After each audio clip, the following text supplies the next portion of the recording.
4, 3, 2. We are happy to welcome everyone to a Global Society conference today.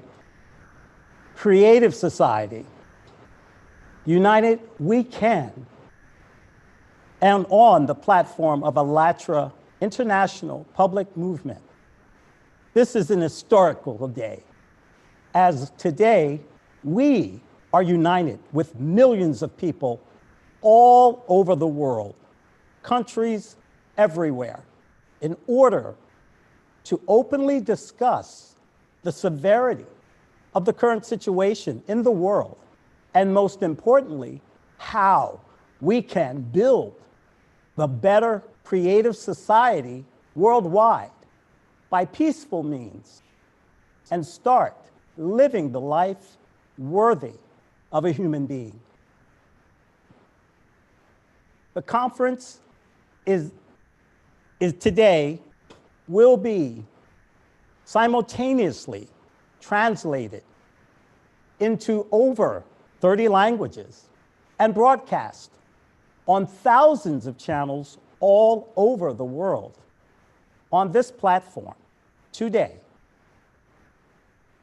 We were supposed to have this event this past May of 2020, but due to the pandemic, we kept postponing it. And finally, we realized that we can host it online, and it took us half a year to realize that. We thought, why should we wait when we have this amazing technology today? We can come together online and, regardless of the pandemic, unite and have an honest discussion that is so vital today. This conference is organized by volunteers from all over the world for all people worldwide. And today, let's talk about the perspectives for the future of humanity that all people are looking for and simple steps towards achieving it. Because everyone wants prosperous and safe world for themselves and their kids, but do not know what to do and mistakenly believe they cannot aid in the change. And today, let's draw the parallel between the world we live in and the future we all desire, the creative society, a world worthy of a human being. If we want to live in harmony, then why do we live in a world with wars, destruction, and separation? When the consumerist format that we live in is leading our society towards self-destruction, who aids in the formation of tyrants and how they manipulate and divide us? Who benefits from wars and conflicts? Why, instead of fixing the problem of hunger worldwide, we are supporting those who want to decrease the number of people on the planet? Who is our true enemy, people or system? Let's talk about how your silence depriving all kids of the future. Let's talk today about what is a true unification and how we all can unite in one idea in order to change the vector of our society's development from a consumer-oriented to a creative society by peaceful means. The conference is initiated by people, for each person, because each person can do a lot to help build a creative society in the near future. Let's begin by opening our eyes to the reality of the present day. The sooner we do this, human beings will once be able to come together. At least for now, this is our planet, and this planet is ours. It's our home. Let's begin to build a better life together for everyone. We are going today talk about the truth of the world and where we live. We are not going to talk about anything else but the reality of it all, because the sooner we do this, the sooner we start telling the truth, we can build a better life for us and our children. So let's begin. Start. Today, millions of people have gathered together to take the responsibility for our future, the future of our children, and the future of the whole civilization. Because today, the division has reached its peak, and we are here to speak the truth. The division between us, human beings, is created artificially by priests and politicians, so that we do not unite, because for them it is more convenient to sit on the necks of the people and collect taxes. Is it convenient for us, people? They manipulate us. They tell us fairy tales. They kill whoever they want. They gather at meetings to decide who to kill and what territories to divide. And what do? They create wars, supposedly to free the people, but they destroy their homes and take their lives. Religions have existed for thousands of years, and we are worse than animals. Have they made our lives happier during this time? Or have they brought us closer to God? We haven't even come to humanity, let alone to God. Just like the politicians, the priests are not fighting for us, but for their own power. So what have they been doing for thousands of years? Let us judge by the results of the work, both of the politicians and priests.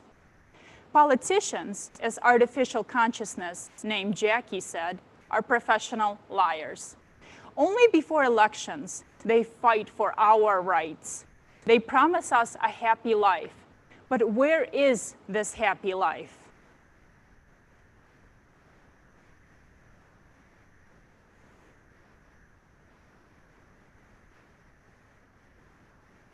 No. Although there are plenty of examples, let's look at the root of the matter. And here's a video.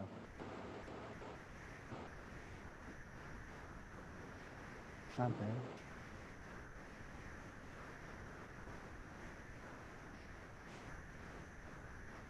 Yep. Yes, and today we want to take a look at one video that talks about, that will show us, give us an example of what happens to regular people while the politicians rule. So let's take a quick video, watch a quick video about World War II.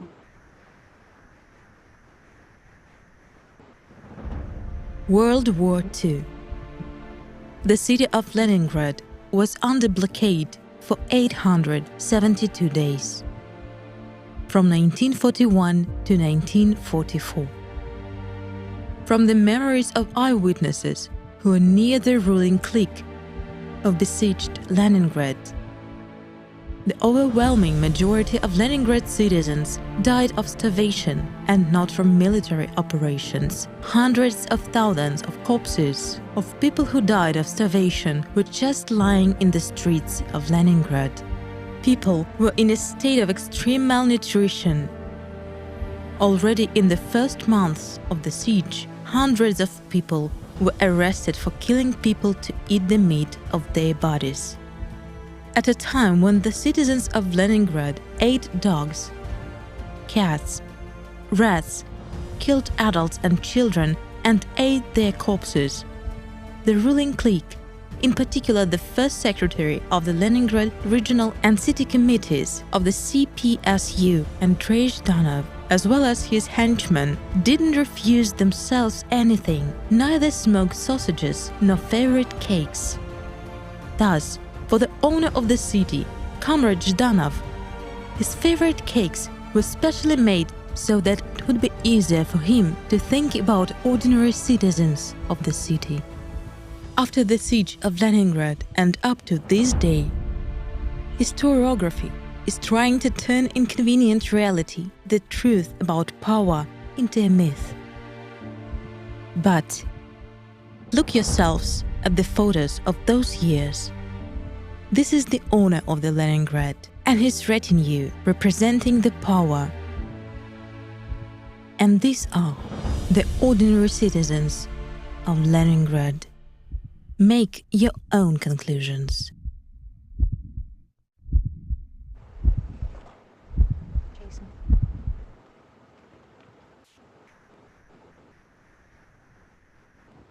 Hello, friends. Today, we're going to talk about wars. These very wars that we've known for 6,000 years. And I would like to share a personal story with you. In 2011, I'm in Afghanistan. There's choppers flying around, killing human beings. And I'm there to do a job because I'm proud to do this job for people. However, what is challenging for an experience like this is the normalcy of seeing a 7-year-old ride around on a motorcycle with an RPG. This is the norm for many people all over the world. However, this isn't how we would exactly explain war. Okay? War is poverty, economic hardship, a child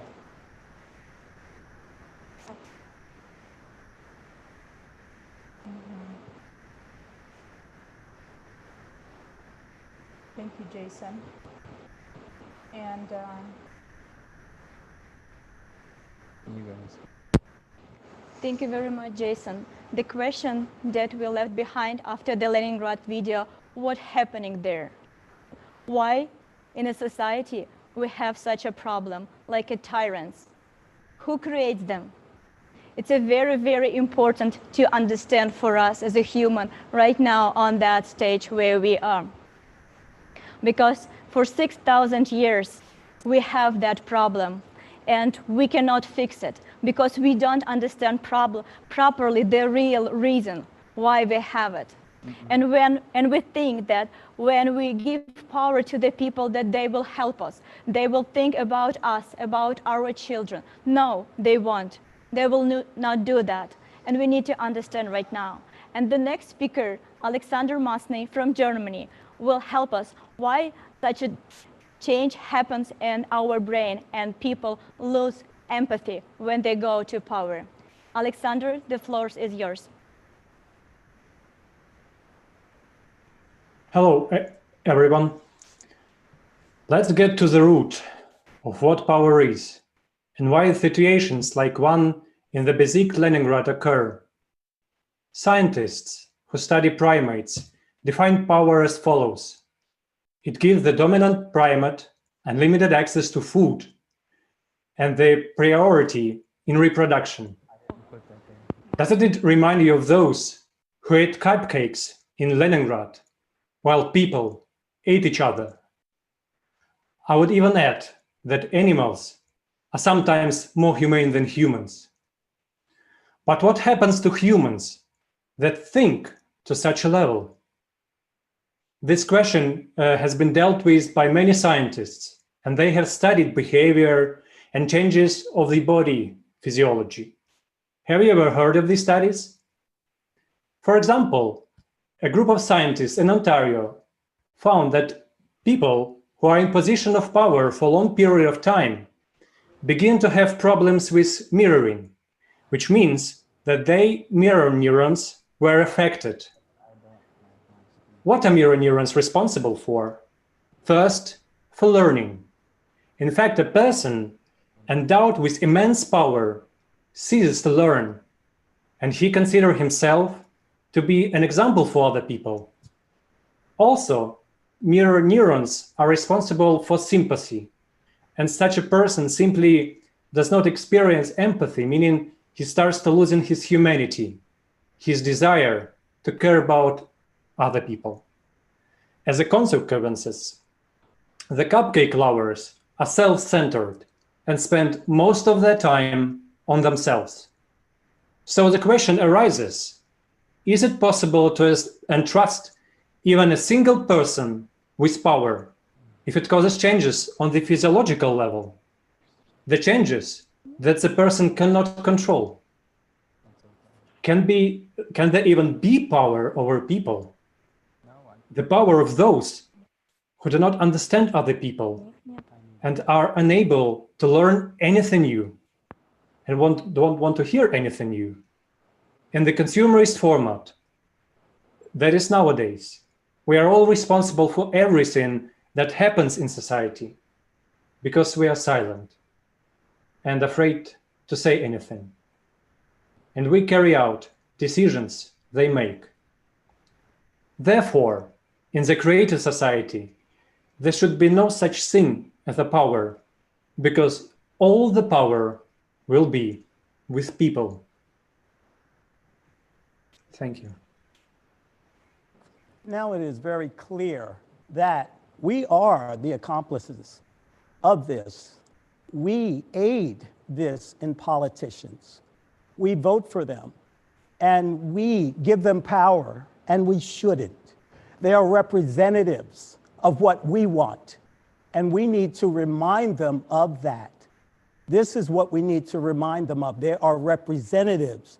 We are the power. The people are the power. And we must make this statement in our creative society. Absolutely agree with you, Jason. Leslie. Our next speaker is Tatiana. Tatiana, the floor is yours.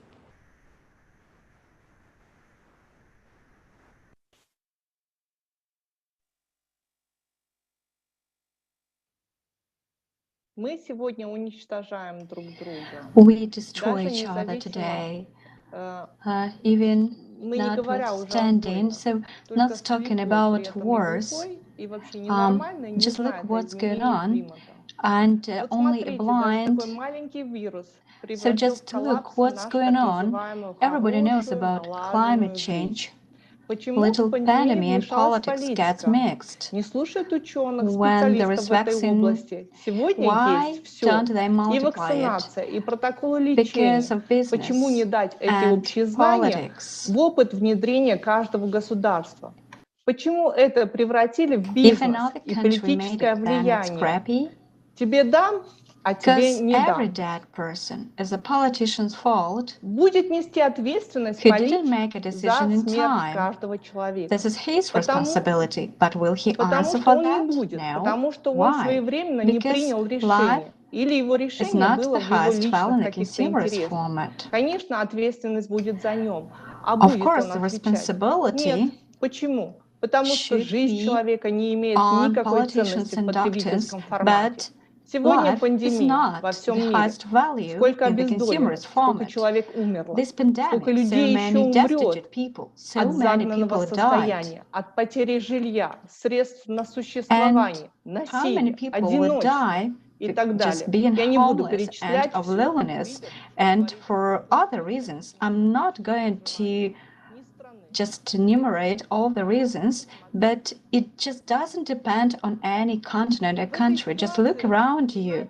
So in this situation, we've just got one very important aspect, that the representatives of our states, the so-called governors, and it doesn't matter in what country you live, so they do not care about their people's safety, but all they care is about their power. So such cupcakes, flowers we have, but we have a fact that every day thousands of people die because of responsibility, not because doctors are not fighting for their health, or we are just don't have any pills. We have everything. But if you do not implement their rules, then it doesn't work. So what hinders us from implementing the technologies? Because each laboratory, makes all those vaccines on its own. But what is funny about all that? They do it with the help of our money. Because today at stake, it's not only money, but or not just power and this economic and political impact.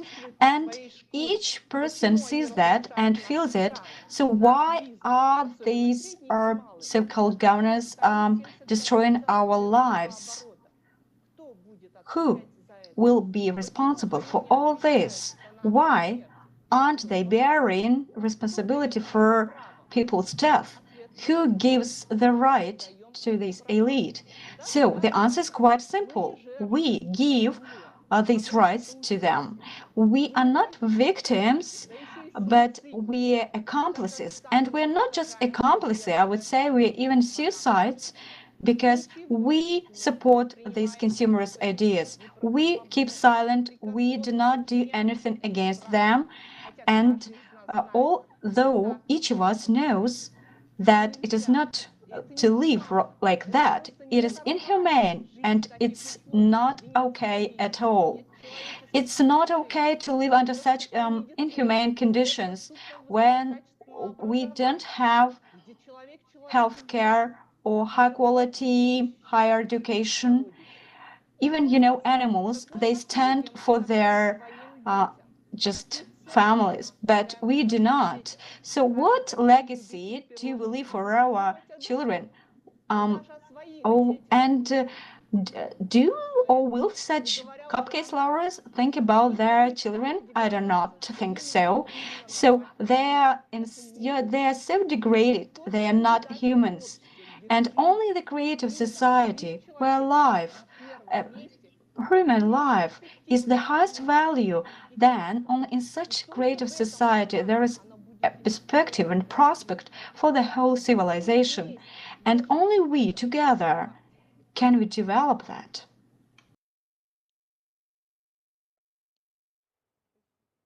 Thank you, Tatiana. Friends, you are around live people, so mistakes happen. However, when you're wrong, we'll promptly admit it. So now I'm going to give you my speech about war and describe my personal experience with you all. You see, in Afghanistan in 2011, things were chaotic. And I gave you the example earlier. And I would like to bring to your attention how Pavlov and Skinner, who developed the psychological means of conditioning and brought it to the world, gave us the example of why war is so imprinted in our minds, why that behavior is very normal for us. War is a topic, as a topic, is a trigger word for many people within our consciousness, within our families, all around us in our society. However, war knows no limits. And war is not just confined to some theater or some hot spot, some zone where you have an enemy. War is at home, where our children don't get the opportunity to be who they want to be. War is in our society, where we're afraid to say hello to the person next to us. And another thing very personal to me is war is where we live in a society that a single mother has to raise 5 children on her own with no help, as I did. We just discussed these byproducts of war. Even though when we think of it, it draws the image of gunfire, of action, of some imaginary enemy. But I've shown you all today how war is personal to every single person in this world. So think about your children when you hear our society talk about war. You know something funny? What happened? Keep going. Keep going. Sorry, guys. They're speaking to me. We dress up war with fancy words.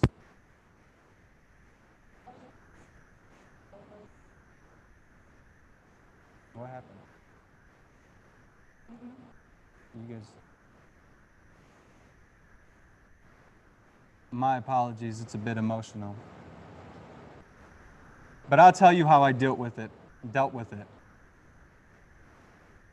The first thing I learned when learning how to overcome war and this trigger in our society was realizing that I could view all people as human beings, that I could walk around and not fear a person for looking different than me. That being said, I'll give you an example of how easy it is to walk away from this condition. All of these conditions that impose fear on us when we hear this word war. Imagine right now, all of us are holding a ball, and the ball is made of rope, and it's knotted up. But we've been conditioned to go back and untie that knot. But it's simple, it's really simple. We can just drop that ball of rope and move on. It's that simple.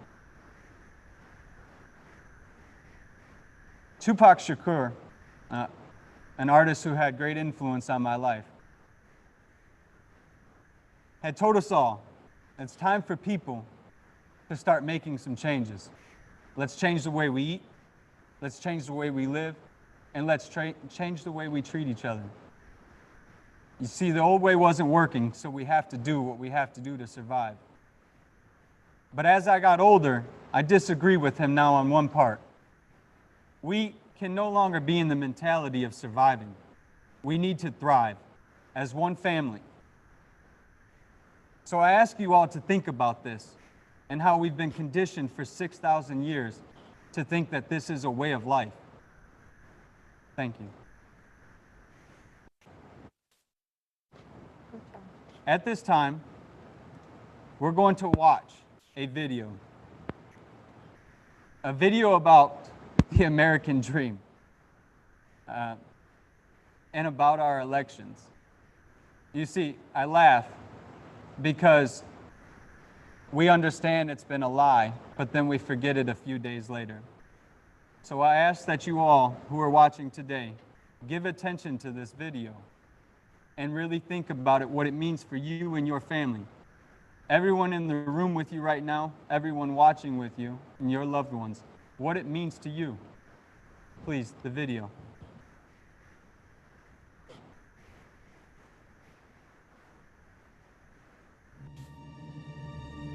American dream, stability, success, peace, prosperity, Flight control, countdown. greatness. But what do we have instead? How could this have become our reality? On this Sunday night, the war in America. They promised to improve our living.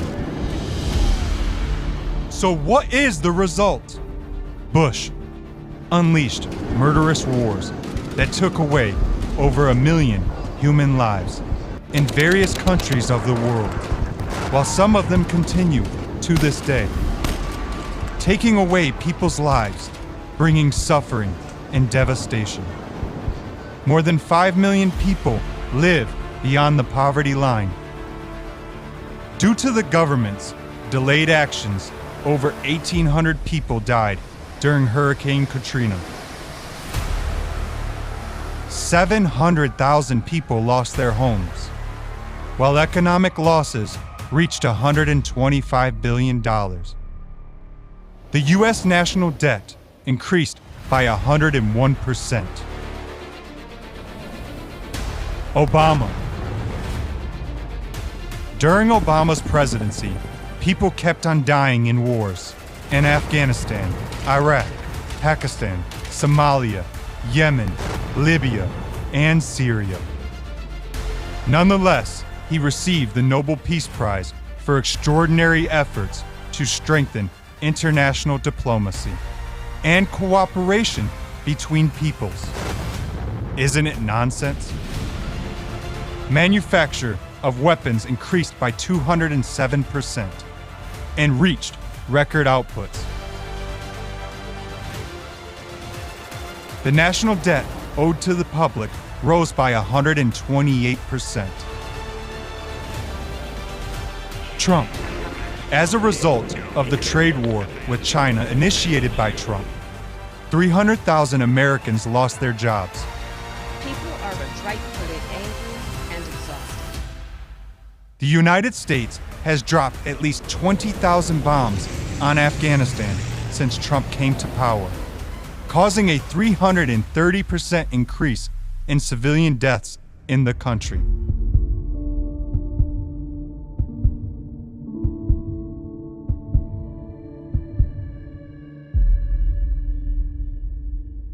The Trump administration increased expenses for development of new weapons by 49% to more than $100 billion. The federal debt went up more than $2.4 trillion.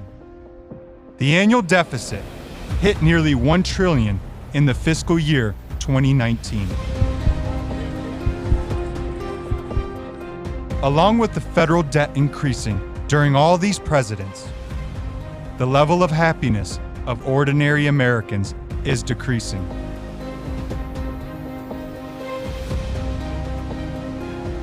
Meanwhile, they keep frightening us with an external enemy, either China or Russia.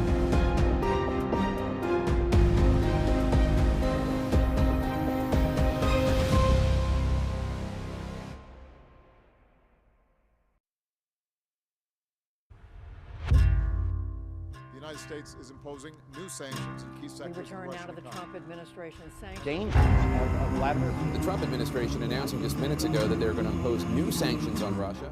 Obama started a war with Russia and initiated economic sanctions. Trump promised to be friends with Russia, but he continued to do the same thing, saying that he's fighting with Putin. Throughout this time, they imposed on us enemy, enemy, enemy. So what do we have as a result? Let's face the truth. Russia's GDP has been steadily growing. Over the period, the country's dependency on oil and gas earnings has decreased several times, while its budget revenues from other exported goods have grown. Huge funds are invested in defense and active development of new kinds of weapons. Due to these sanctions, many American and European companies left Russia, although for them, economic relations with this country were profitable. So who has ultimately suffered from these sanctions? Given that they have weakened NATO and strengthened Russia, that has become much more powerful and dangerous. So, whom do the initiators of the sanctions work for? For NATO or for Putin, the Russian defense industry? It is time to face the truth. Behind the designated enemies who are supposed to unite us, we don't see the true enemy, the consumerist format of society that turns us into enemies even within our own country. Tell me, what kind of enemies are we? Just think of it. Americans are trampling on the American flag. Stop it. What about the greatness of our native land and the American values? It is pointless to unite on the image of an enemy. We thus make him stronger. We don't need enemies. We need friends.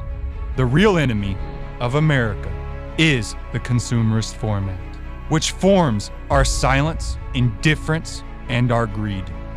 We don't need enemies. We should gain friends. Otherwise, we will make the enemy stronger than ourselves. Bush, Obama, Trump. There were so many promises, but life kept becoming worse. Why? Because we supported the consumerist format and were idle. You can blame them, but what have you done? A president is nothing more than a human like you and I. And one human cannot improve our life. Only if we unite will we be able to do this. Maybe the time has come for us to support our president and to build the creative society together. Now, Biden is coming to the head. What will be next? Will we again shift the entire responsibility onto one person, onto our president, throw him into this chaos and uncertainty in the severest of conditions, and keep being idle ourselves? Or will we unite all together, roll up our sleeves, and jointly undertake transition from the consumer to the creative society? No matter how great the president is, he won't be able to do that without us. Peaceful society is everyone's responsibility. We must restore the greatness of America and the integrity of the entire world on the creative society basis. It is the only chance and the only alternative to this consumerist format, which destroys everything most valuable to all people. We must stop dividing America into Democrats and Republicans, for all of us are Americans, and America will be able to become great again, but only through unification. We must show an example to the whole world. If we don't do that now, will America be the kind of country it still is, or will it become a third world country? Are you ready to leave the country without a future for your children?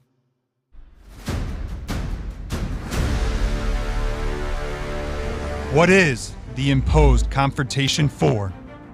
Why is an enemy needed? Either China or Russia. For us to be afraid? But we already see everything. We have awakened, and we see the lies.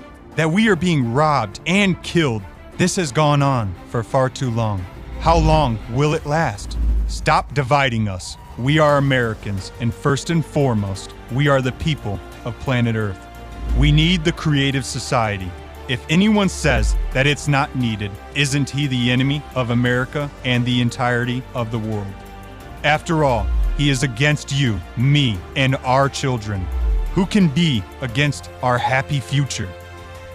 We need to unite and build the creative society together with our president to build a world where the main value is human life, where equality and opportunities are ensured for every single person, and where all people have safe conditions for their living and their development. Creative society is a world where every single person is important and valuable. In such a format, the debts of all countries, loans, and mortgage debts will be written off. Why? Because they will be pointless. The point will be in the humanity's development, in unity and prospects of peace. We can start the history of our own humanity anew today. Creative society is possible. In order to build it, we should unite and convey this information to one another. What can you do right now? Share this video, and everyone you know and everyone who can will tell the world about the creative society. It depends on you what kind of world your children and yourself will live in. Can you look in the mirror?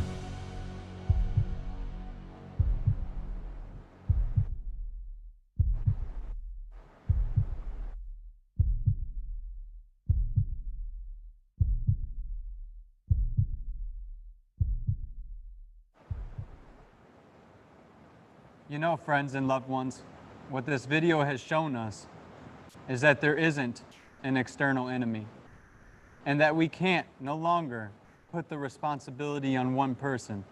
It is an effort of all 322 million people in this country and 7.5 billion people in the world. We need to build creative society. We need to unite. And now it's very clear that everything depends on me and you. Since mankind has been at war throughout its official 6,000 years of history, and with passing century, more and more sophisticated and rational ways have been devised of destroying their own kinds. And I think it's enough. We definitely had enough of this terrible history. We can get together, we can unite and build the world worthy of a human, the world that we really would like to live in and will be happy to leave to our children and our grandchildren. But we have a lot of problems to solve, but together we definitely can do that. Our next speaker will present another very crucial topic that we have in our society. Alexei Prudkov from Switzerland, the floor is yours. Thank you, Marina. Thank you. Good evening, everyone. And I would like to talk on the topic of hunger, because we are being scared with famine. And what they say is that misery loves company. And in the case of the ongoing pandemic, No. That company includes unemployment, economic turmoil, and famine. And they all are about to come knocking. They scare us that the next year will be the year of famine, and they urge us to tighten our belts.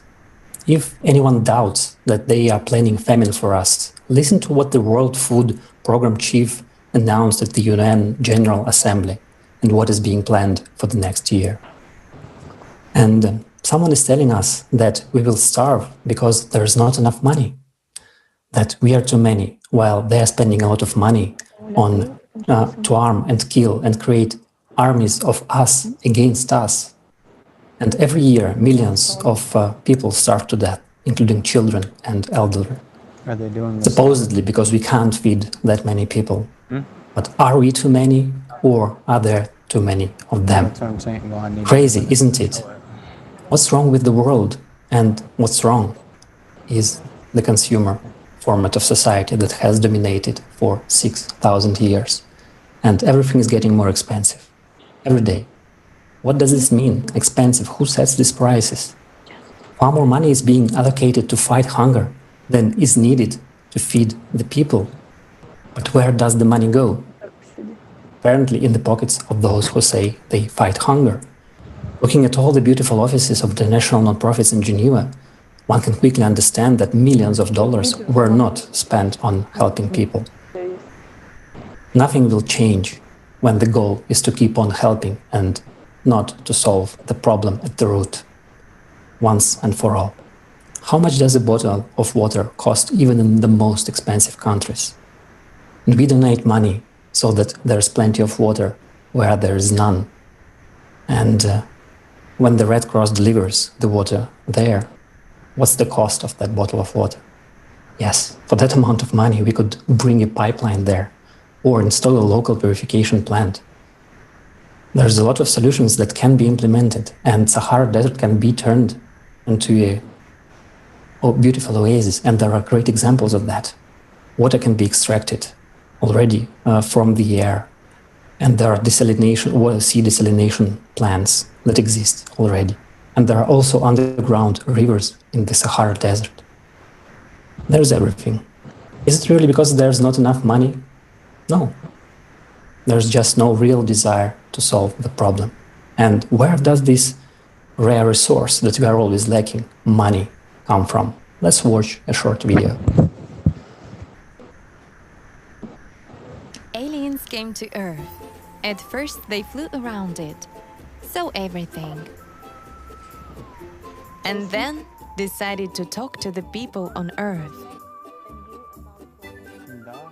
They asked, "Why do you have so much garbage and garbage cans?" Well, this is because we don't have enough money to build waste processing plants. But why do you have so many hungry and homeless people?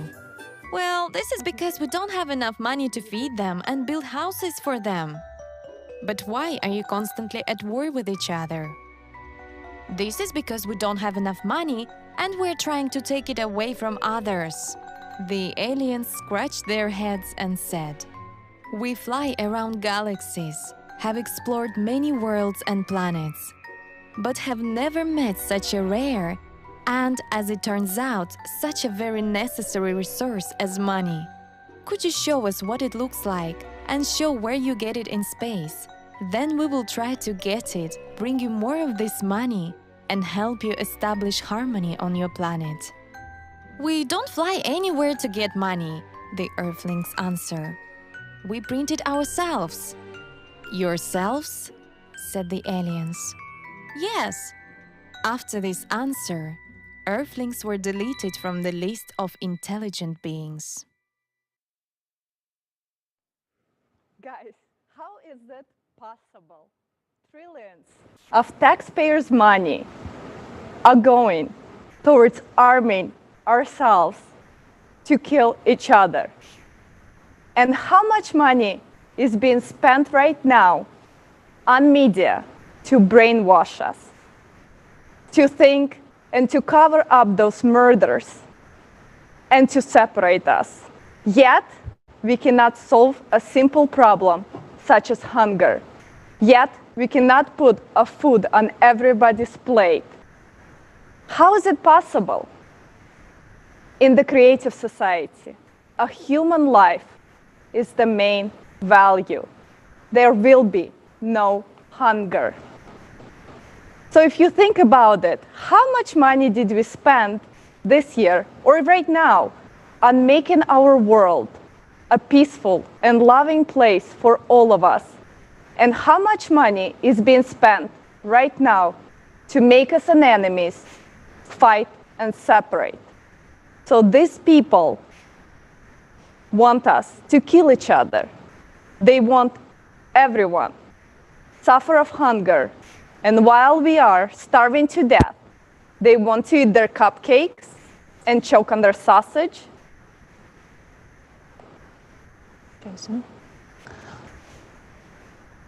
The Club of Rome, every single one of us in this world knows who they are, because it's the very people we try to imitate.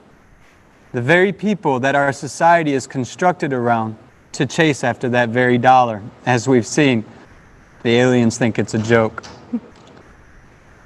These are billionaires and oligarchs who dictate to us how we should live, why we should live, and whether or not we're worthy to live.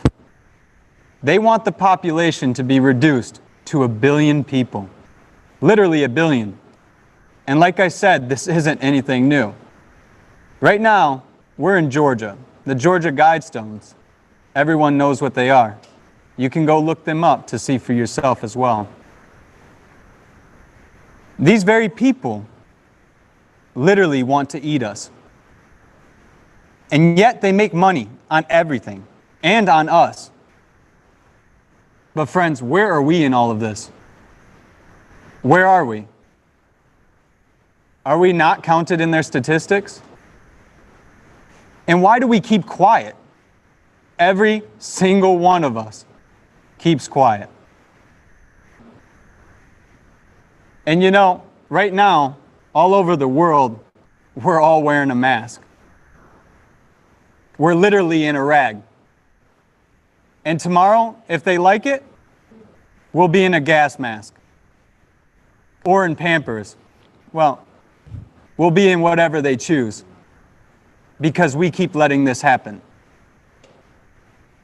So I ask you to think about this, what you've seen on screen, in the video you've seen, in Kaufman's speech, and think about these billionaires that we imitate.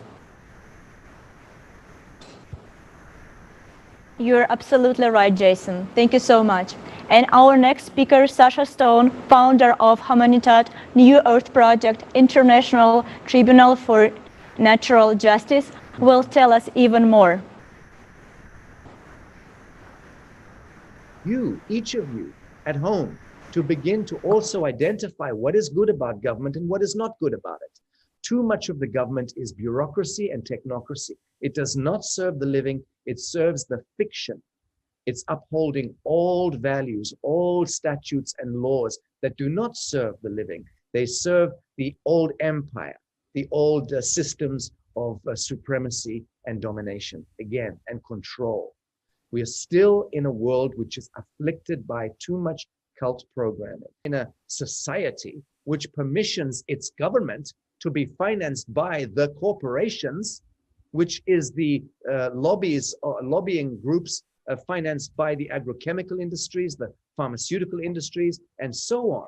And that means that we are mutated. We're not even in a condition to think straight. We are so poisoned. And we are raining down all of these poisons from the air, and they're being pumped into the soil, and they're being pumped into the water. Dear God, this is the mutancy that is taking place. So we have to recognize that it is our governments and the institutions that are the ones that are doing that to the living souls. And we have to restructure them. Or we are only going to be having a tea party in a prison cell. This is the analogy that I use. And pretending that we can dream some beautiful dream of the future. Nonsense. Look at the American dream. Look at that bullshit. What was the American apple pie dream all about for the last 75 years? They killed their own president in 1963, murdered him, and the mafiosi moved into Washington, D.C. took over the Pentagon. They were conducting rogue treaties left, right, and center, trading uranium, gun running, gold running, drug running, CIA running most of the world's drug enterprise over the last half a century. For the love of God, these are serious matters. And most of our governments are involved in that criminal conduct and behavior. The United Nations is a goddamn criminal mafia. It's a racketeering mafiosi. I'm a former director general in the IGO sector of the UN. I'm the one to tell you that, as I tell other world leaders. It's over. Let's have the courage, people, to step into our humanity, the thing we're talking about. Let's just connect with the pulse of humanity and love one another, forgive one another, and then start to paint on the canvas of life. Yeah. Can you imagine? I totally agree with Sasha, and the UN is just another beautiful facade for a money-making machine. Another shiny facade just like this is the colonization of Mars, with the first mission being planned for 2024. Why sending men to a certain death, knowing we don't have the technology to safely return them home, is even on our agenda? There are more than 200,000 people who hoped to leave Earth and die on Mars. How did queuing for a one-way ticket to a dead planet become a noble endeavor? Maybe the truth about what happened on Mars and not some dreamy essays should be on the headlines. Have you ever wondered why all the attention is diverted to Mars from billions of inhabitable planets similar to ours that the planetary scientists have already discovered? Let's not waste our resources on what's already dead before we ourselves are. We have to turn our attention to what will keep all of humanity alive and do it now. Putting human life above all else and allocating resources accordingly is the only way to go forward.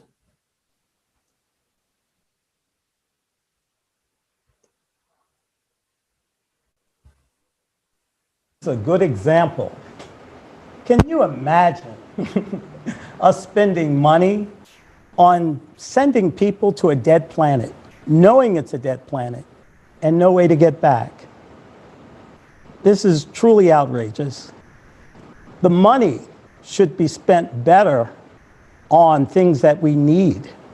Building decent society, building a decent society, building something worthwhile, worth having, something of value. So I thought, let's send the Club of Rome to Mars, you know? Why not? I mean, why not send them? They want to eliminate the population of us on Earth. Mm-hmm. They want less people.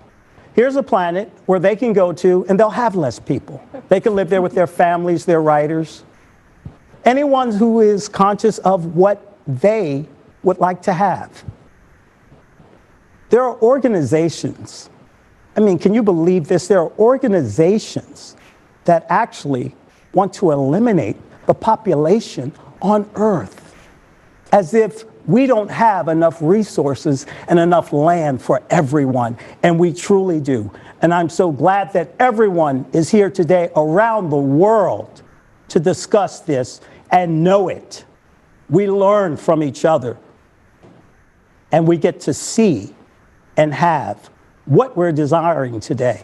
We're here today, and we desire a creative society in which we can build it all. So let's continue. They create wars. They create wars so that we live in fear and constant problems.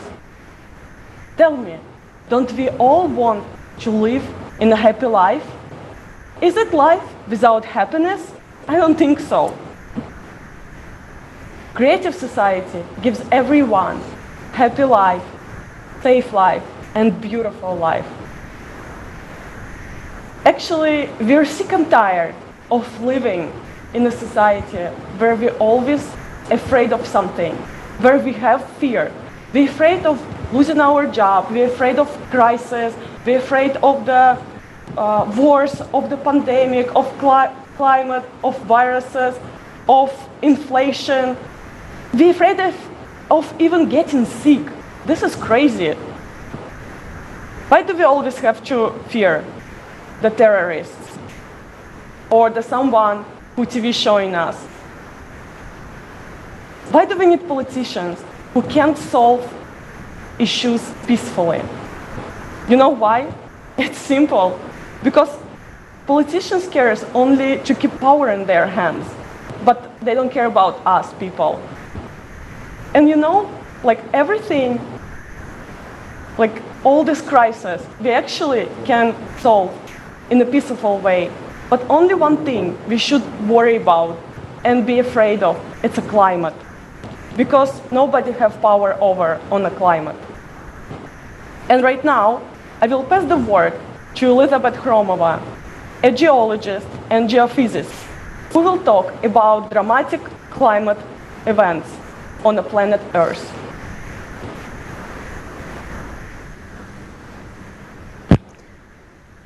Добрый день, дорогие друзья. Good afternoon, dear friends.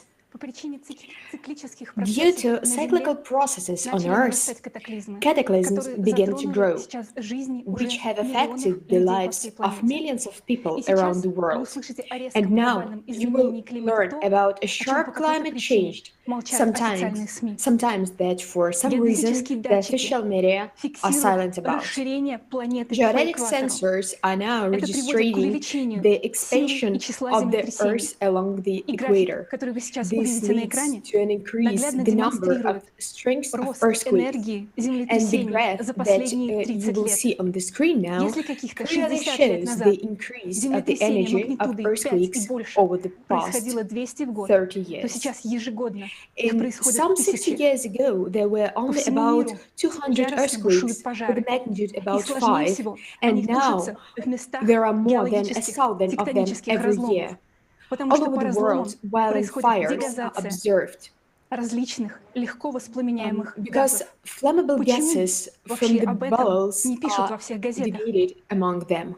Look at the fire map at the we see that volcanic activities grows on the planet. And right now, with a norm of 36 volcanoes, 43 volcanoes are erupting all over the world. And do you know that in Arctic, the western part is melting the most? Imagine, but the east doesn't melt at all. And you know what? The West Antarctica is melting from the bottom to the top, as the magma chamber underneath is the heat flow, and therefore it melts only on one side. See by your own on these schemes. And do you want more news? The melting of Greenland's glaciers are also associated with the flow of internal heat from the boils. The glaciers in Greenland and Antarctica are now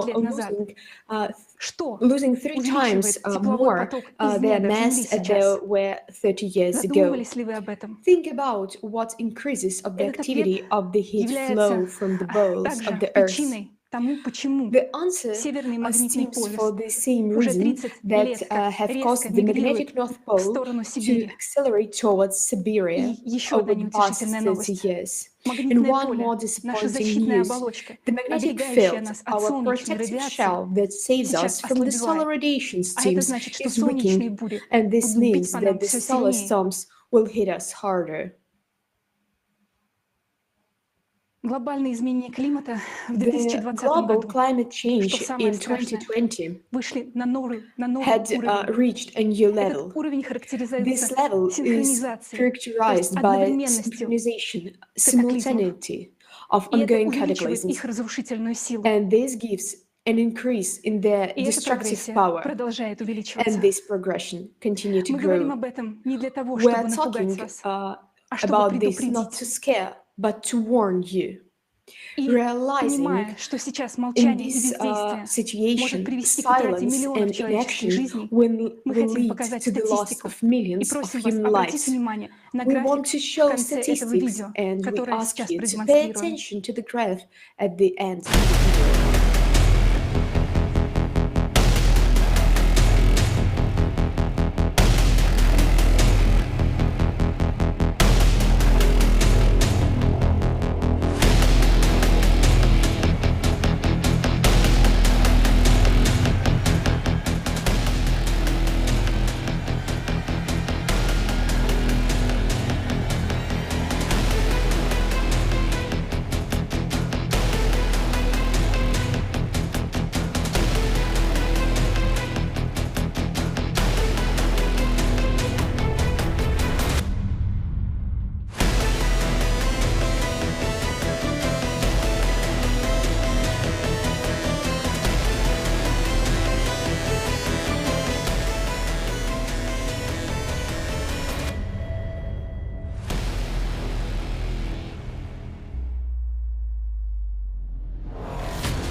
видео вы сами увидели, In this video, как процесс you saw by your синхронизации own ускорил how the нарастание катаклизмов в synchronization process 2020 in году. 2020 Что accelerated the growth примечательно, of что именно в cataclysms. 2020 It is году noteworthy человечество that максимально it was in сократило выбросы 2020, углекислого during газа the в атмосферу по причинам pandemic, that пандемии. humanity reduced its Влияет ли carbon CO2 dioxide на emissions to the рост числа atmosphere as much землетрясений, as possible. на вулканическую Does активность CO2 или, affect может the быть, на дрейф магнитных consumption полюсов? of the Earth Это абсурд. earthquakes Всем нормальным to ученым increase in очевидно, volcanic что причиной activities изменения or климата earthquakes, or являются maybe the drift цикличность of the и magnetic процессы, poles? происходящие This is внутри absurd. планеты. It is obvious Но to от all всех normal СМИ мы scientists слышим, that the что виной тому reason человек. of Нас the разделяют changes of даже на its этом. cyclical nature and the Кому processes выгодно, taking чтобы мы не place знали об inside the истинных Earth? причинах изменения But климата? we hear from the Не media тем that the ли cause of любителям the climate пирожных, change is которые human. хотят, чтобы нас остался всего 1 And миллиард? for whom this Никто в СМИ не говорит о benefits, синхронизации knowing about the катаклизмов. truth Только Игорь Михайлович causes of the Данилов в cataclysm? передаче No «Климатический one in the апокалипсис. media Иллюзия talks или about the реальность» озвучил эту synchronization of правду. cataclysms. Only Igor Mikhailovich Сотни Danilov миллионов voiced людей this в for этом the году first стали time to the климатическими whole беженцами. world in the Это program значит, что все, что у Climate них было, их города, Climate их дома, разрушила стихия. Apocalypse, Illusionary Reality. Hundreds of Как millions в of people потребительском формате have общества become мы climate сможем выжить, refugees this year. если This хотя бы means 1 that миллиард everything людей that they со had, своими their детьми, со cities, своими their семьями homes, was вынуждены destroyed by the искать force of убежище в nature. других странах. With such a Пандемия development of показала, events, что мы very не готовы soon к этому. any of us may Есть be ли у on нас their выход? place. Do we have a Да. way out? И это Yes, объединение всех and стран this на идее создания and созидательного this way общества. out is a Причем unification объединение of all самих людей. countries on the Вы же не idea будете of думать, building a что те, creative кто объедаются society. пирожными сейчас, кто You сейчас won't заботится think только о that себе, people в who катаклизмах take care будут only спасать about нас, простых themselves, людей. eat Мы, люди cakes, will планеты, save us, ordinary объединяемся people. для того, чтобы We, the создать people of достойный мир. planet, unite to И create a вместе мы decent сможем world. преодолеть все Together, we по-человечески, can протянуть overcome руку everything помощи близкому, humanly. каждому A человеку, creative society in в the world созидательном in which обществе. no one Никому не будет will be страшно afraid to столкнуться с face a катаклизмами, потому что cataclysm, ценность because человеческой the жизни в таком value of обществе human стоит на life первом месте. in creative В society созидательном comes обществе first. каждого In человека creative в любой society, точке every планеты person будут in every принимать part of the как world родного, will be потому что accepted as a family человечество member, because одна большая humanity семья. is one Большое big спасибо за family. внимание. Thank you very much for the attention.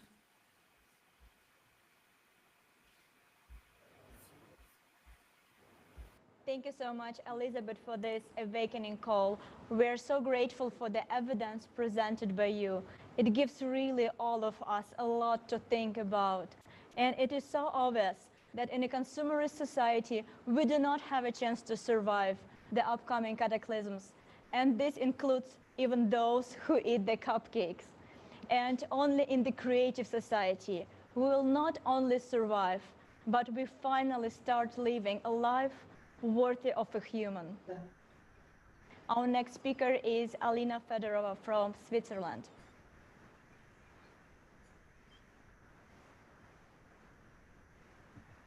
Hello, everyone, from my heart, and honestly, we are not used to hear the truth. And today, I have goosebumps. It's so emotional because we are not accustomed to the truth. We got used to be manipulated, and we are manipulated by media and by governments. But today, we people from all continents, we gathered together to tell the truth to the whole world. It's not anymore a small talk in the kitchen. We are speaking out loud to the whole world. We are too many to be silent. We don't have to ask permission to gather and to start talking. Everyone is invited to join. And this is a special event. It's translated in so many languages by volunteers. What frightens those who enjoy eating cupcakes when people are starving? It is then people start discussing openly. But there are only few those who sold their souls to devil for cupcakes. Among those in power, there are people like us who care about the future and our children.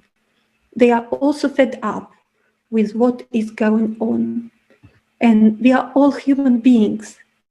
We want better tomorrow. And it is absolutely possible to achieve it. It's possible, guys. That's why we are here today. Thank you. Thank you very much, Alina. We all see what is happening now, and we seem to understand the situation we are in, and we are aware of the prospects that are emerging for us today. But I would like to ask a question. If we really realize that our entire civilization is sinking, why do we not row towards the shore?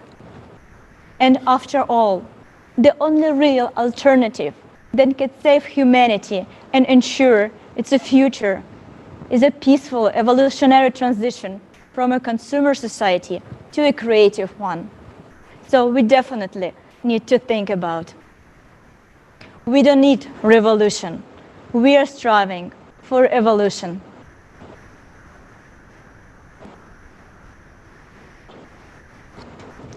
And next we have Diana, how do you pronounce? Olejnik. Diana Olejnik will be next speaking to us. She's a psychotherapist from Ukraine. We welcome her. And she will tell us, well, why our civilization, even when we see that we are coming to an end, continues to do nothing, looking for an excuse.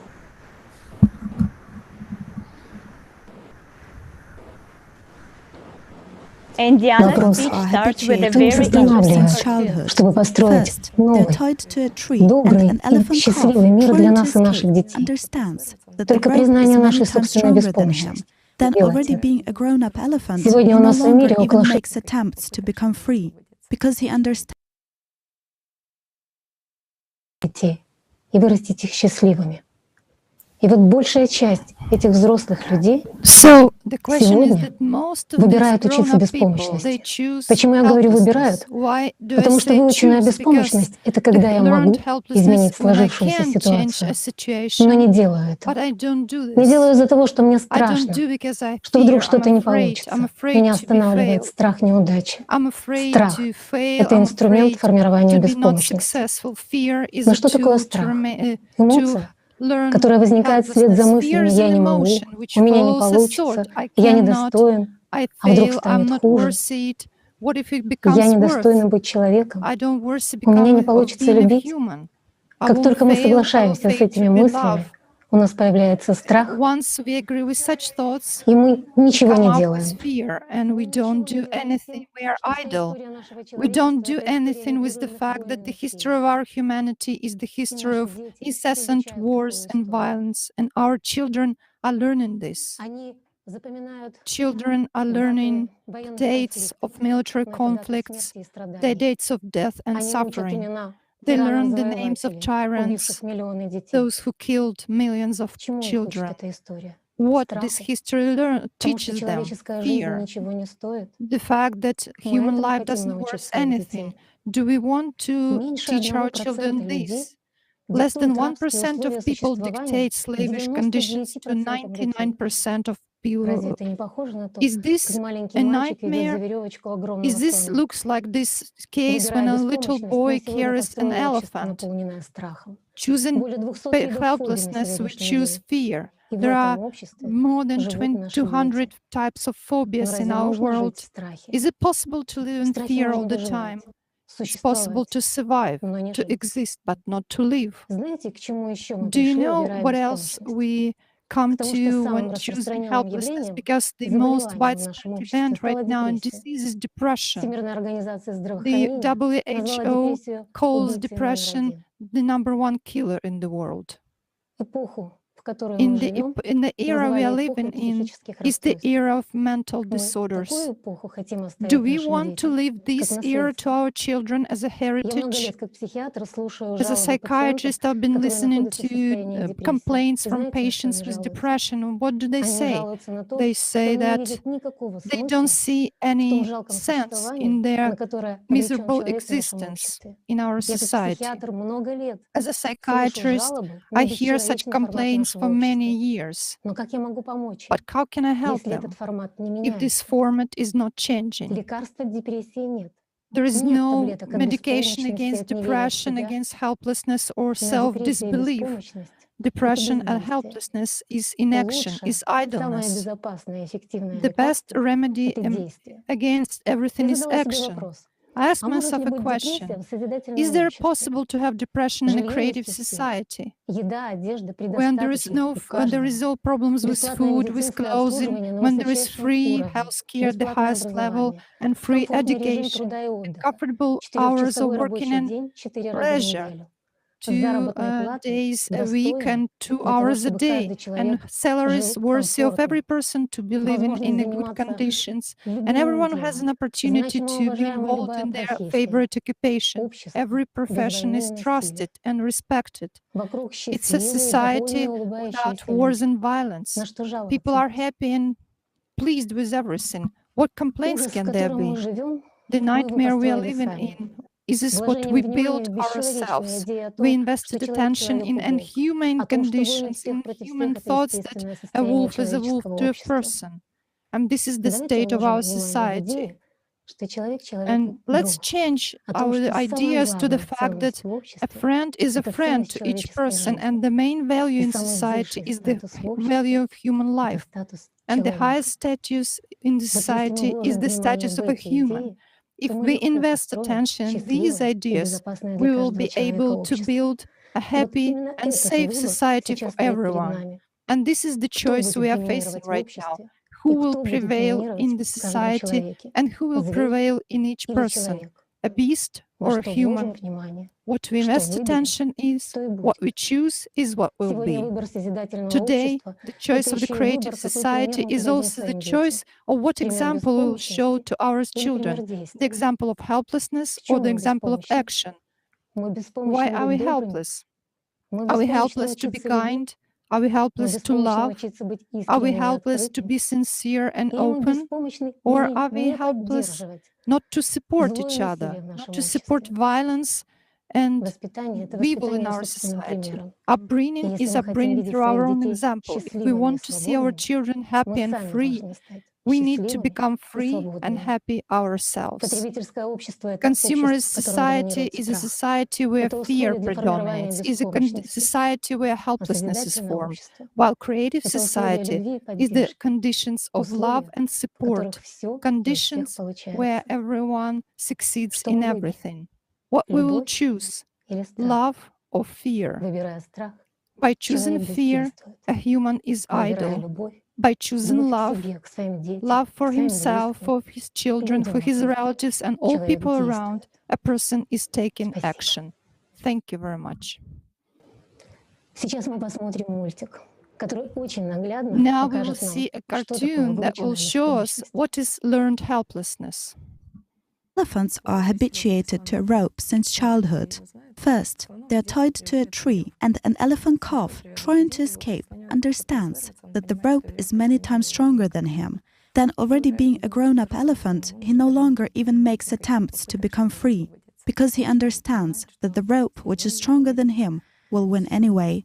And when already a human who, well, the strength of a human and an elephant is incomparable, but an elephant still submits to a human and follows him with his head down, is the same in human society. The whole point, imagine.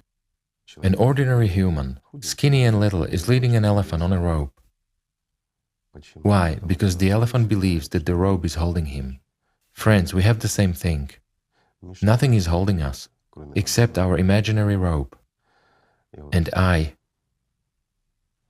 would simply like to say, friends, let us stop being stupid elephants, and let's become humans. Depression. Fear. Isn't it funny? Depression and fear is this inner prison. But how can we have this inner prison when we're supposed to live in the land of freedom? In tribes, there's no depression. But society is constructed in a way that it can be this way for us too.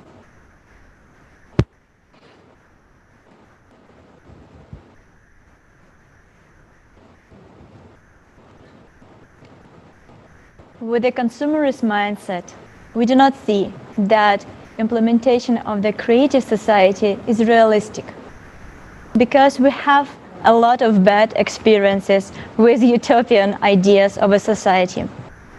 And one of them is communism. Let's consider why communism didn't work and whether they really aspire to a bright future for all people, as they claimed. Our next speaker, Natalia Pavlova, history researcher, archival specialist, history teacher from Russia, will tell us more about that. Natalia, the floor is yours. Рада приветствовать всех I'm happy to greet every участников participant in the конференции. conference. Можно услышать? We can hear that creative society is a utopia. They compare and say that creative society is like communism. No, communism was never a creative society. While building communism, they used to say that power should belong to people. But did power belong to people? No, because those who gorged on cupcakes during the period of strengthening their power started building health resorts for themselves and were indulging in delicacies and showing off their expensive clothing. Initially, the idea of communism is bright and humanitarian, but not in the consumerist format. What did the building of communists end with? Authorities remained authorities. How can there be a communist format if it is ruled by a few individuals? Will they take people into consideration? It's like party said, and that's it. They never built communism. In society, power remained in the heads of despots. In the creative society, the concept of power is absent, since responsibility for society as a whole, its development, living conditions, and harmonious format lies with every human. Anything that is not a creative society is a threat to humanity. Yes, there are countries with social security. However, consumerist format took deep roots on the planet. Are citizens of the country safe? No. These are people who can destroy all of the citizens of the world. What they start with, of course they will start it. When there is a threat to lose their power, they will direct their efforts to reduce the human herd, in quotes, so that it would be easy to manipulate us. Of course they will start war, violence, famine. Vladimir Ilyich Lenin, the ideologist of the World Revolution, he composed his doctrine of communism to hold power. In order to transfer image, Lenin openly said and promised to rule the new country through violence, through dictatorship of one class over all others. Shortly before his death, Lenin realized what he had done. He addressed what had become of country with four letters. Social Democrats spoke of communism as a society that lived in compliance with the principle from each according to his ability to each according to his need. In practice, instead of feeding starving people, the revolutionaries kept a safe with diamonds, which they took away from those who had been before that in the country. The world-famous writer Fyodor Mikhailovich Dostoevsky wrote, "The more a person is a socialist or a communist, the more he thinks to enrich himself."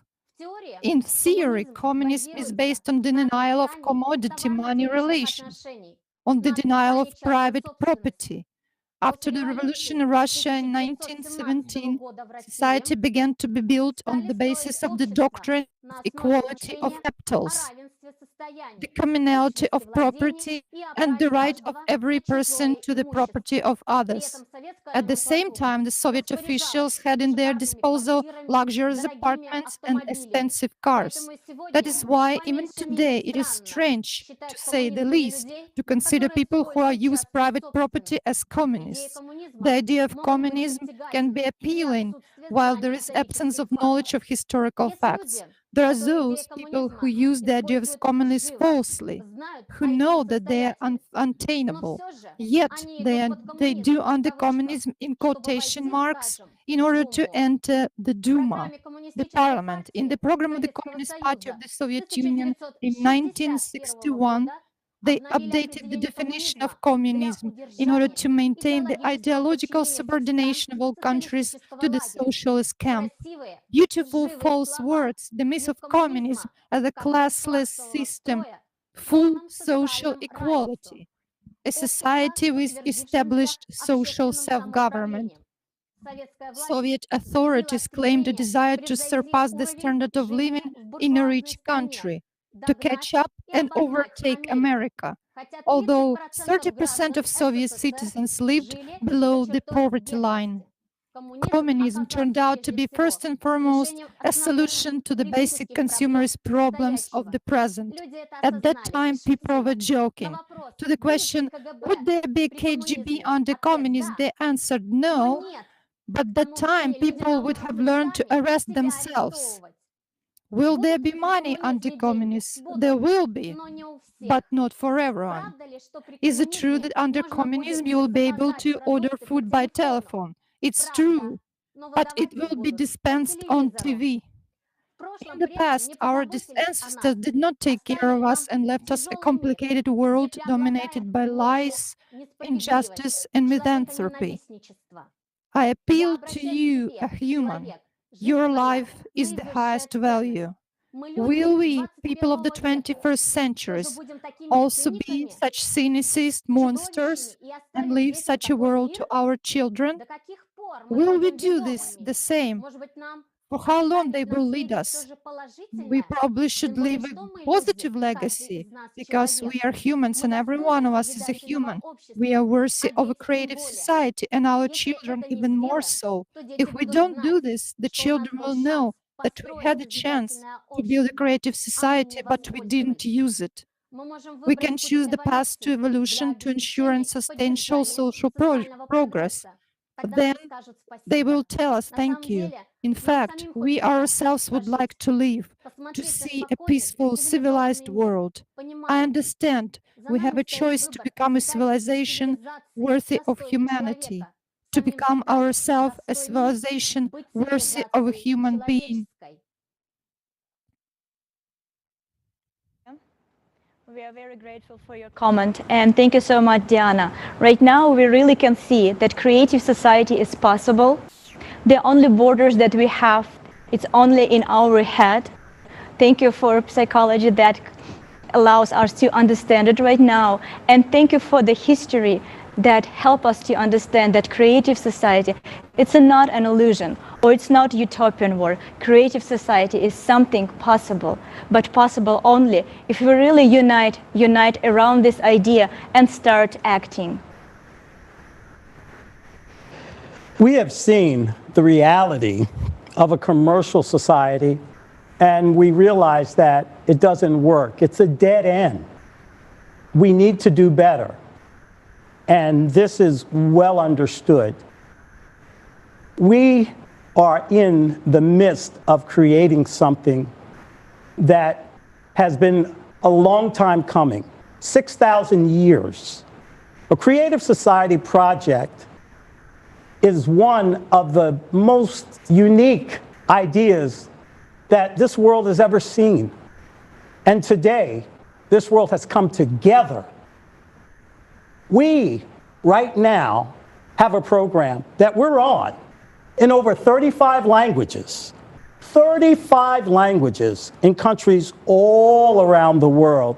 But we are here speaking one common idea for a creative society, a life for everyone, peace, love, education, all together.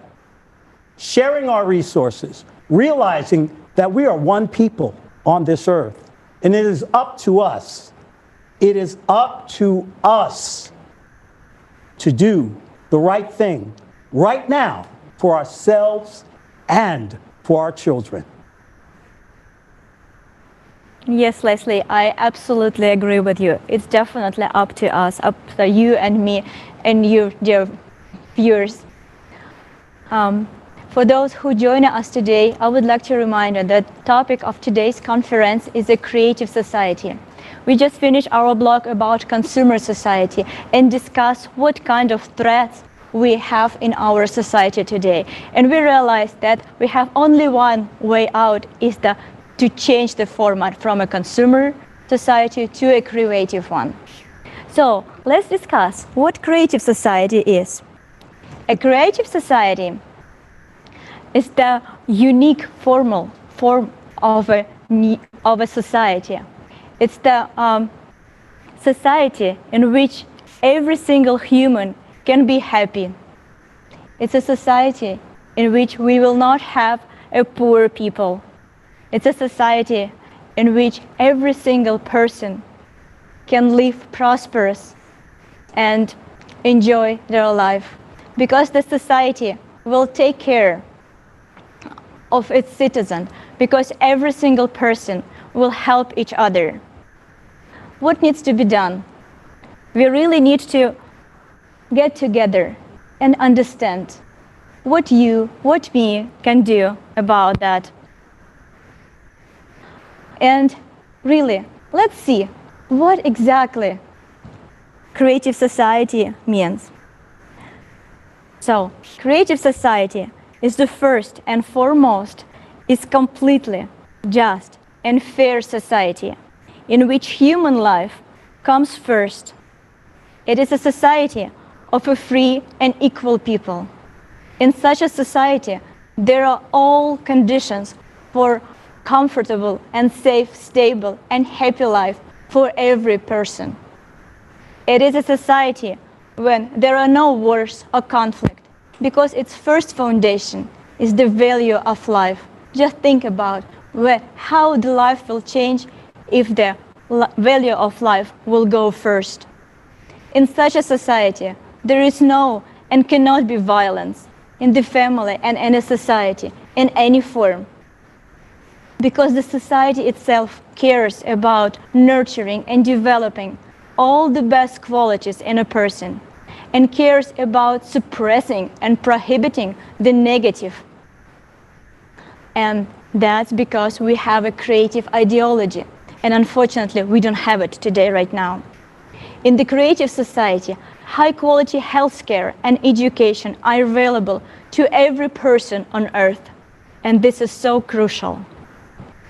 There are no crises in such a society because the economy is stable.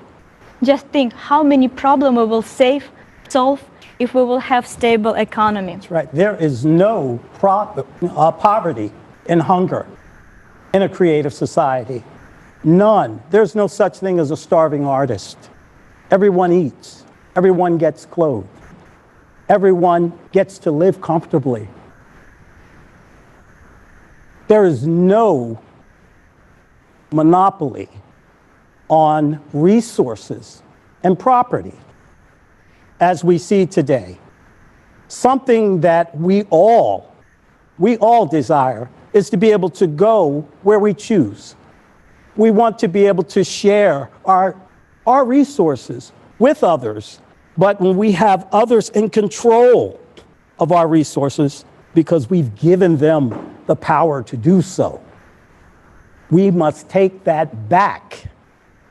We must take it back, and we must use our resources for the good of all mankind, all around the world, in every situation. In such a society, transparency of information not only guarantees that the population is informed about important processes in a society, but also ensures a completely fair distribution of budgetary funds. And of course, it is a society in which an individual is directly involved in the process of governing the society. In the creative society, all decisions are made jointly, because there is not and it cannot be the power of one person over another. To sum up, the creative society will give everyone equal right and unlimited opportunities for self-fulfillment. It will restore all of our benefits and provide us and our children with safety and a full social package. Politics will in fact become an instrument of international communication and unification. It will promote friendship between nations. Laws in the creative society will guarantee the observance of the interest of each human being, because they will be based on the 8 foundations of the creative society. So let's talk about 8 foundations. These foundations have been formulated as a result of millions of interviews and surveys from around the world, conducted by ALLATRA volunteers over 9 years. This foundation reflects everything that people around the world aspire to and desire. That all sounds great, and everyone definitely want to live in such a society, right? Yeah, but I think we have a video to show. I think so too. Yeah. Let's watch the video. So let's watch the video, everyone. This is the video clip with the participation of Igor Mikhailovich Danilov from the Creative Society. This video will tell us about 8 foundations of the Creative Society. So let's watch.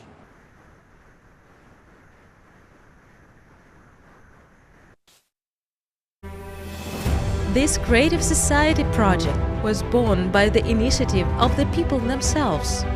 After we carried out many social surveys,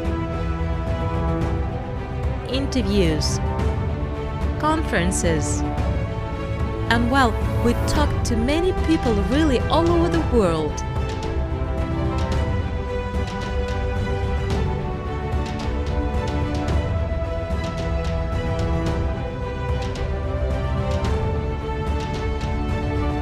These 8 foundations of the Creative Society is the result of the desire, the demand of the people themselves, because they talk about it. They tell us how they want to live, where, in what world, in what kind of society they want to live, what values are the most important for them.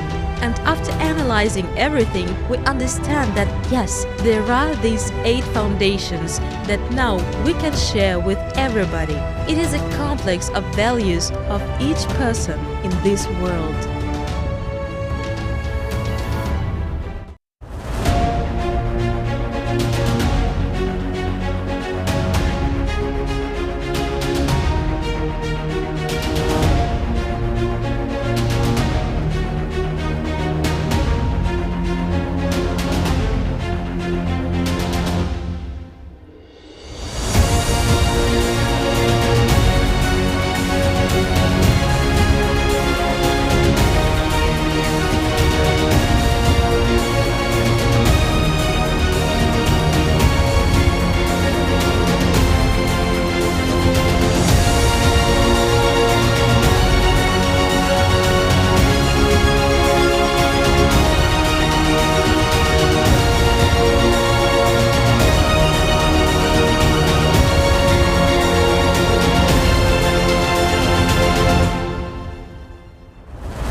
Creative Society, it's a really unique project, but it's not a project of one group people, it's a project of entire humanity. And right now, we will hear from people from around the world, what do they think about Creative Society? And before we start, I would like to invite you to watch a video clip with the participation of Igor Mikhailovich Danilov from the Creative Society video. Igor Mikhailovich will tell us more about how he envisions Creative Society. What is actually the Creative Society? How do you envision it? I mean, who is this society focused on? On a person. The Creative Society, in my opinion, of course there are as many opinions as there are people, but again, the Creative Society is simple. It's very comfortable and convenient for a person. Why? Because it is focused on a person's benefits and freedoms, and that's the entire meaning of the Creative Society. There are no lies there, no deception, and most importantly, there is no power, because a person has all the power. There's no superstructure over him. That's the point. Just look at the number of wars, revolutions, all kinds of human revolts that we have, right? And we always look for what? Why do we take sides against each other? In search of happiness, in search of an ideal society and freedom. Freedom and everything else, yet what are we building? The same. They say you can't kill the dragon. By the same methods. When you defeat the dragon, you become the dragon yourself. Why? A simple question. Because the consumerist format itself dictates this scenario, right? For example, people make a revolution, they strive for the best, and the nation rises. The same tyrants come to power, who again manipulate us in just the same way. And we get nothing. Why? Because that's the law of the consumerist order. It will remain exactly as it was set up to be, because we remain divided. We have our own interests, and most importantly, we live by the law of beasts, right? I mean, we treat each other just like beasts. Although we have laws set out, the UN and other organizations create them, and they declare how we should live.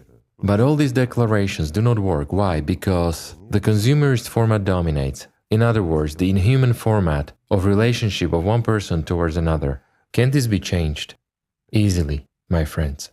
It all depends on us. And again, what do we return to? To the integrity of our attention, where all of us together invested. If we want to live well, if we want to live worthy of a human being, then we should invest our attention precisely in this. That is, our time and our efforts in building the future for ourselves and, let's say, for our children and descendants. If we approach this from the perspective of the present day, then it is actually very easy to build a creative society. I'll put it this way. If we really want this, and everyone who has understood the entire meaning and essence of the creative society that we are going to talk about now, then it's realistic to build it within 10 years. 10 years. Great. And we will live in this creative society. But again, it depends on people, on their desires and aspirations. If we do nothing and set our hopes on someone else, that someone will do this, it won't be built, because the creative society is precisely the task of all people. It's not just a task of, for example, some idea-driven fellows who are supposed to do something for someone, but it's a task of each and every one.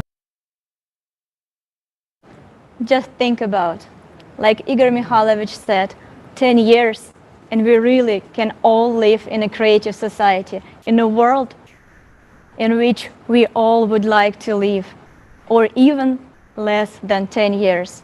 But everything comes to the question where we put our attention and intention. Thank you so much for your advice, Igor Mikhailovich. Our next speaker is Chand Goul, clinical psychiatrist, community activist from Canada. Let's watch the video, please.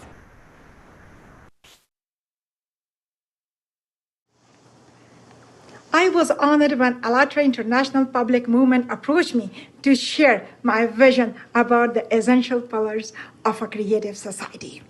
It was an opportunity to also reflect deep within myself to explore what I consider as inherent conditions that need to be met for a creative society to prosper.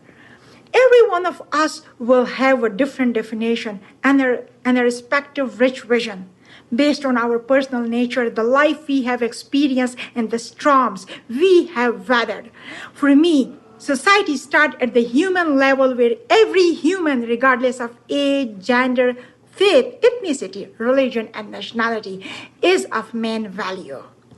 Where the safety and interest of each of those humans are safeguarded, where each of those humans have a supportive infrastructure and favorable conditions that allow them to carve out the best of human qualities, and where every human perpetuate the cycle of humanity.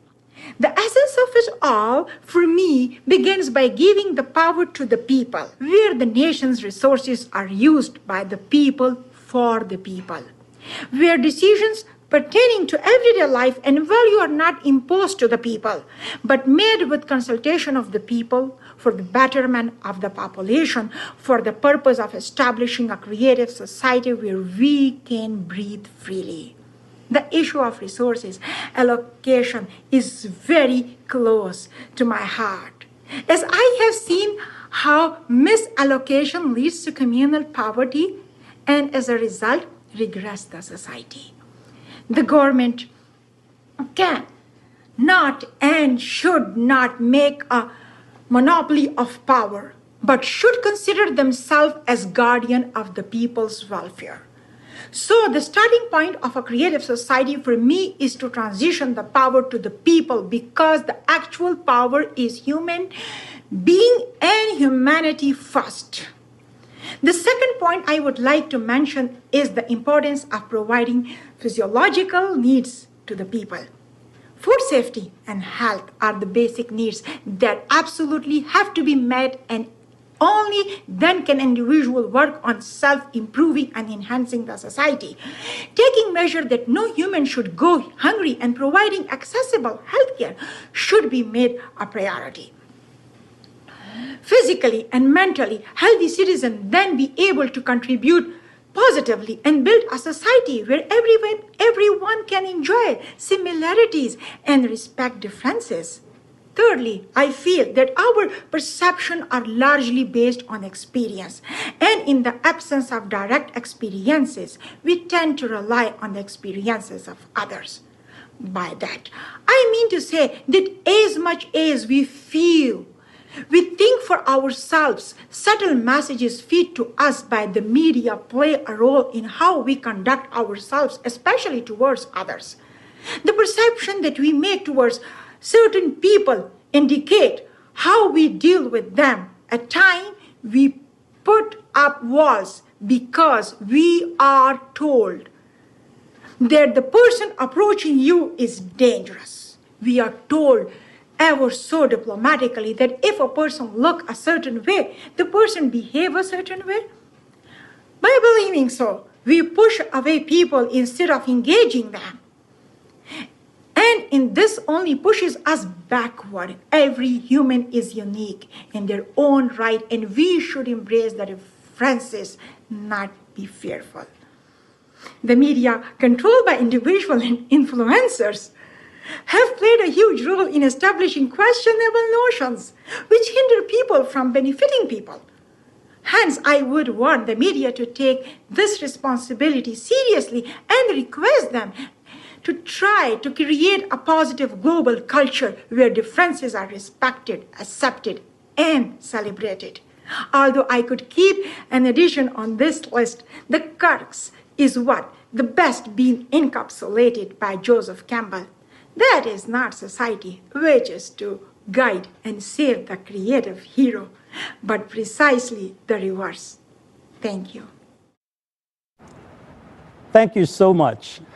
And our next speaker is Kanu Alik, is an active participant of the Project Creative Society, teacher at the National Board for Arabic and Islamic Studies. So let's welcome her. Him. I bring you greetings, dear friends from Africa. My name is Kanu Eleke.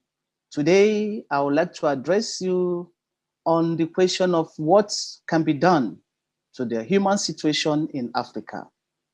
Africa is a testimony of God's plenty, but today the story coming out of Africa is one of poverty, corruption, hunger, famine, flooding, revolution, civil war, terrorism, and of course, migration of all kinds, both legal and illegal.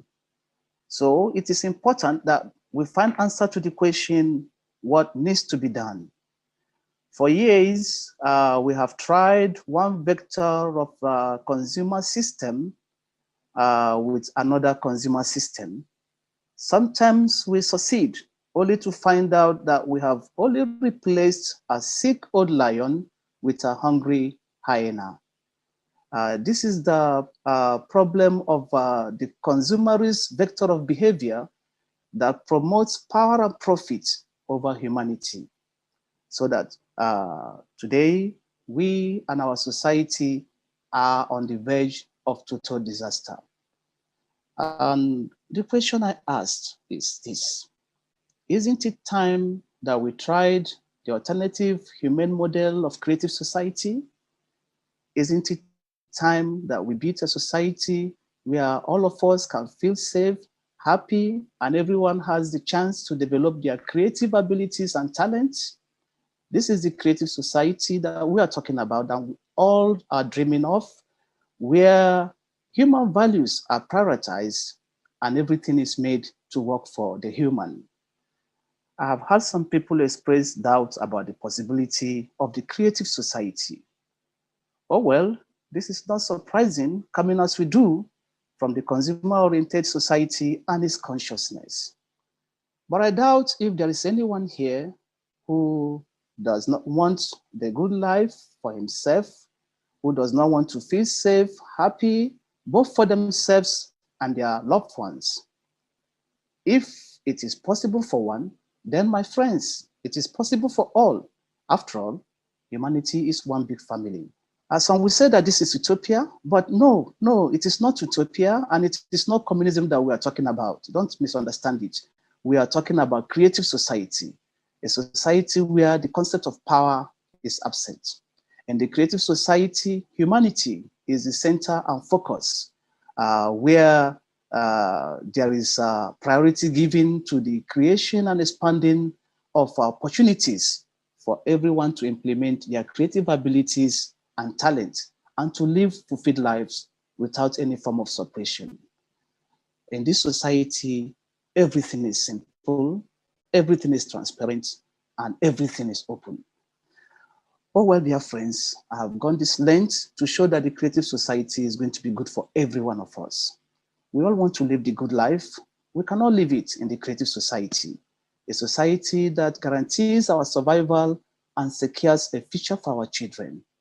All it requires is that we change this inhuman consumerist orientation we have in all of us, and then adapt the more humane orientation of the creative society.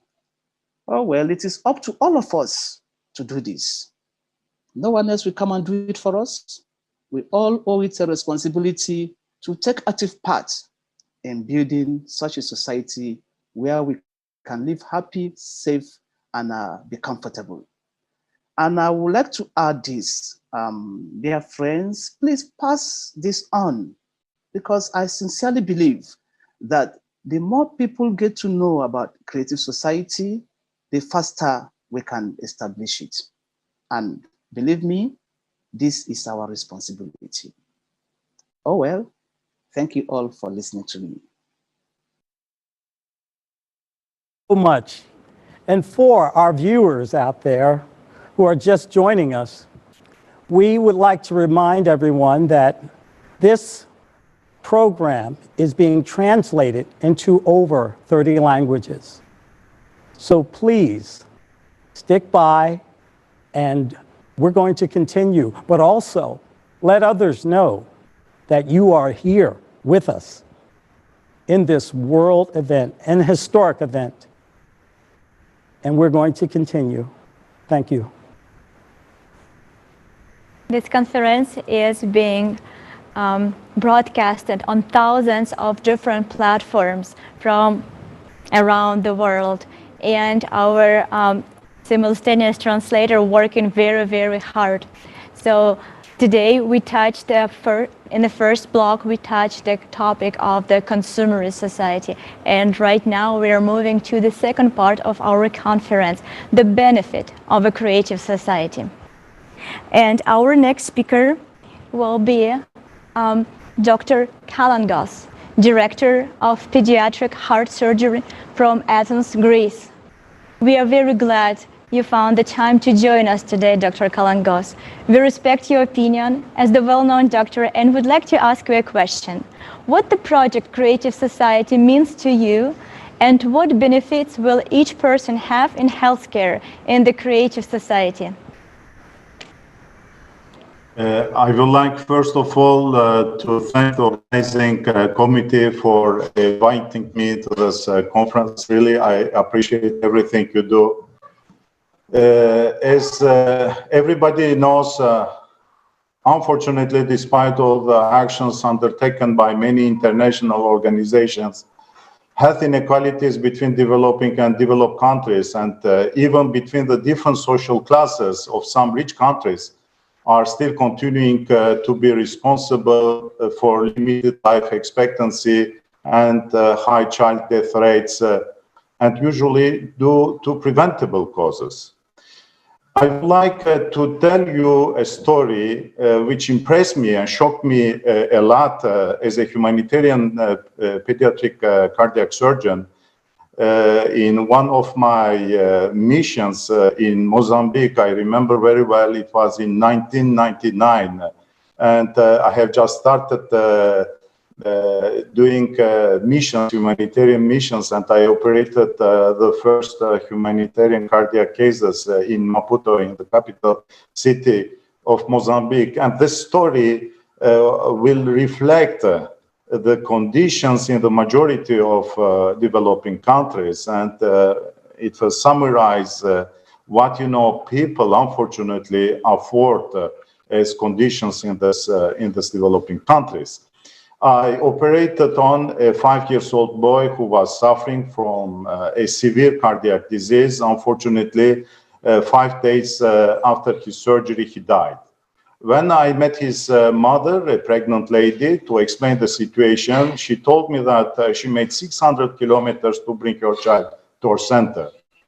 She told me that she spent more than 6 months to collect the money for the trip, and for this reason, she was not able to bring earlier her child to surgery. She told me that her husband died in a car accident 3 months ago. She was then rejected by her family, and now she has no money to bury the body of her child. It's shocking. I immediately decided to give all my money from my pocket and ask the director of the Heart Institute we created in Maputo to engage her in the kitchen. 1 year later, when I returned again to the Heart Institute, I noticed that her life was completely changed. She delivered the baby, got married again, and was still working in the kitchen.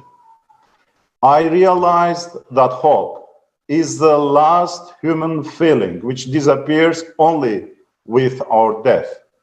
I realized that by changing the consumption-based modalities of our society and adapting the values of the creative society, we can easily improve many inequalities by deploying this kind of minor actions. Thank you so much, Dr. Kalangos. Thank you. We are very valued your opinion on that topic, because without the healthcare, we humans will not survive, and we really need to have a good, affordable healthcare, equal healthcare, I would say, because healthcare is the human right. It's a fundamental human right. So thank you so much for your time. Thank you. Thank you very much. And I would like to announce our next speaker, Alina Fedorova, entrepreneur from Switzerland. Yes, hello everyone again, and thank you, Professor. I agree with you, because after working in the medical care for more than 15 years, I can tell you all for sure, it's not a health care, it's a profit care. This would be the right term to call it. And I see how people with low income are denied necessary medical treatment at the same time when wealthy people undergo unnecessary medical procedures. And basically everything depends on where you live, but even more so on how much money you have. And this is terrible because it triggers in us people an animal survival instinct. And I saw how it pushes people to do anything to have money. for any means, because it concerns the health of your kid. And wouldn't you do anything to save your kid? But this is crazy. And it turns out that value of your life depends on the size of your wallet, guys. And let's not fool ourselves. In the consumer format of society, anyone can find himself at any moment without money or unable to afford any medical treatment. But the thing is that besides that we are being told that it is normal, the worst thing for me is that, you know, we all accept it. This is crazy, we accept it. And we need to build the creative society. Their life of every human being is valued.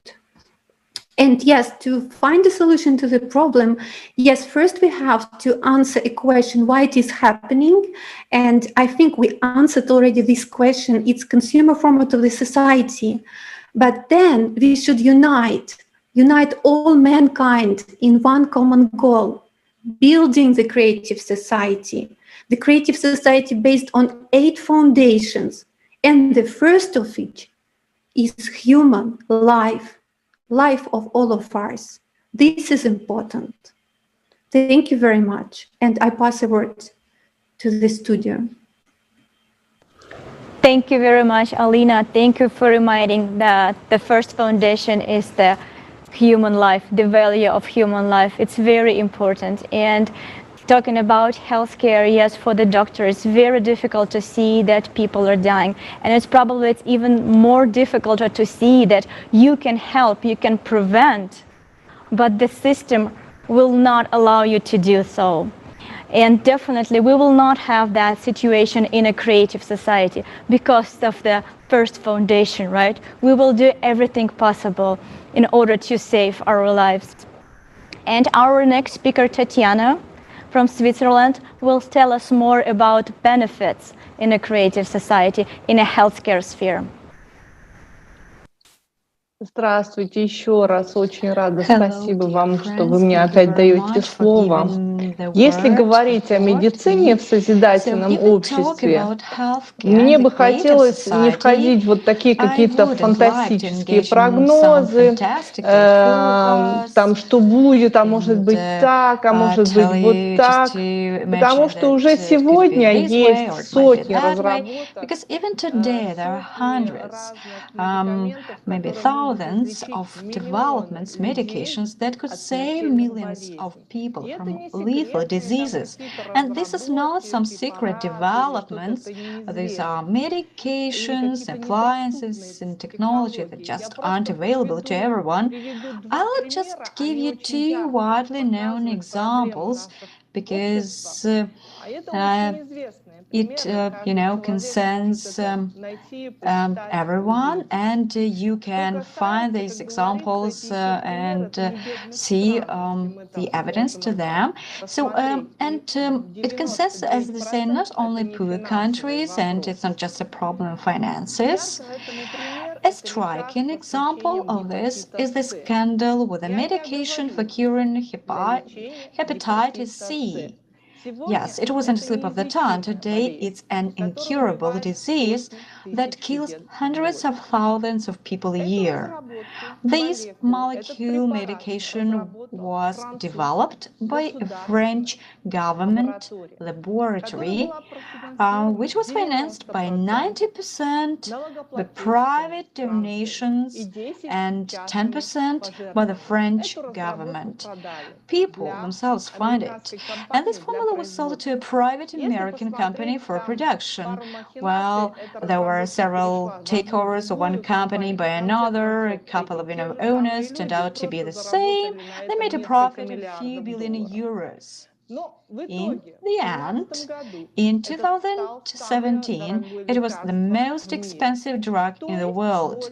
That is more than 6,000 euros per pack. That is per treatment. At the same time, the production of it costs mere pennies. And they didn't pay for it. Well, the truth to be told, there were some politicians and people with a conscience, so to say, and active people, and they came to the front, made this case public, and the only thing they could do was to agree with the manufacturer to lower the price of the drug. And depending on the standard of living of the country. So in Switzerland, it costs 68,000 euros. And in India, it costs 15,000 euros. But both in Switzerland, and just believe me, and in India, the price is just unacceptable, unaffordable for most patients.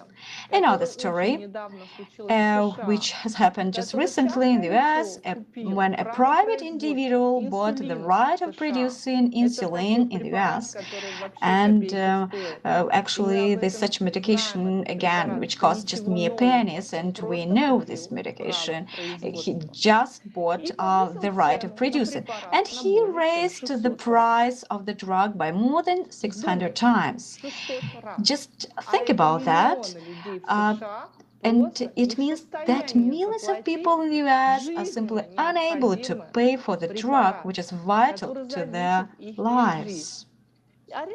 However, right across the border, in Canada, it costs 600 times or even cheaper.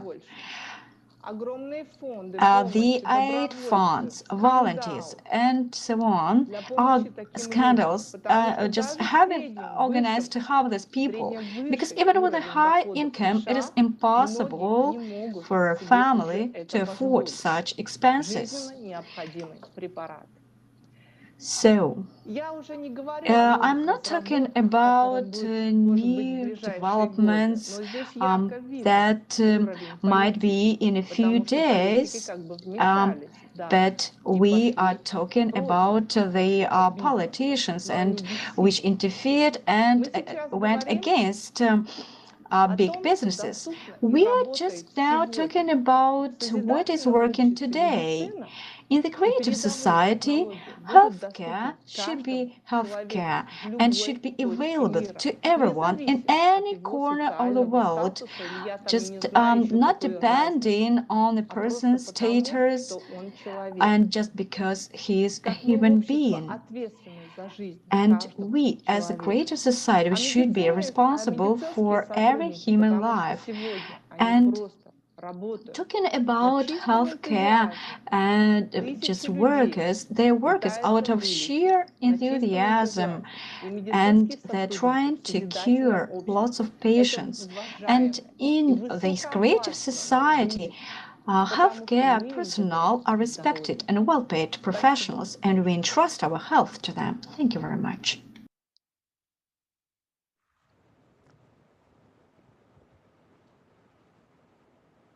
Thank you very much, Tatiana.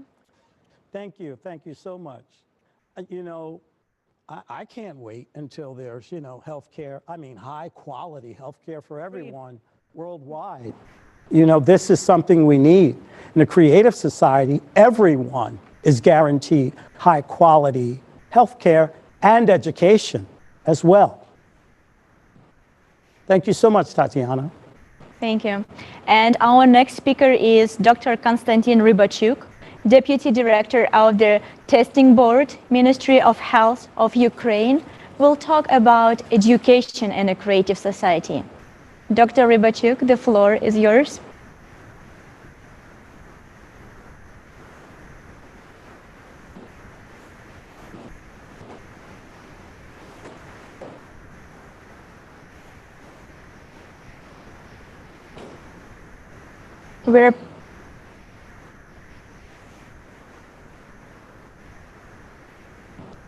We have some technical issues with Dr. Konstantin. We will come back to Dr. Konstantin shortly.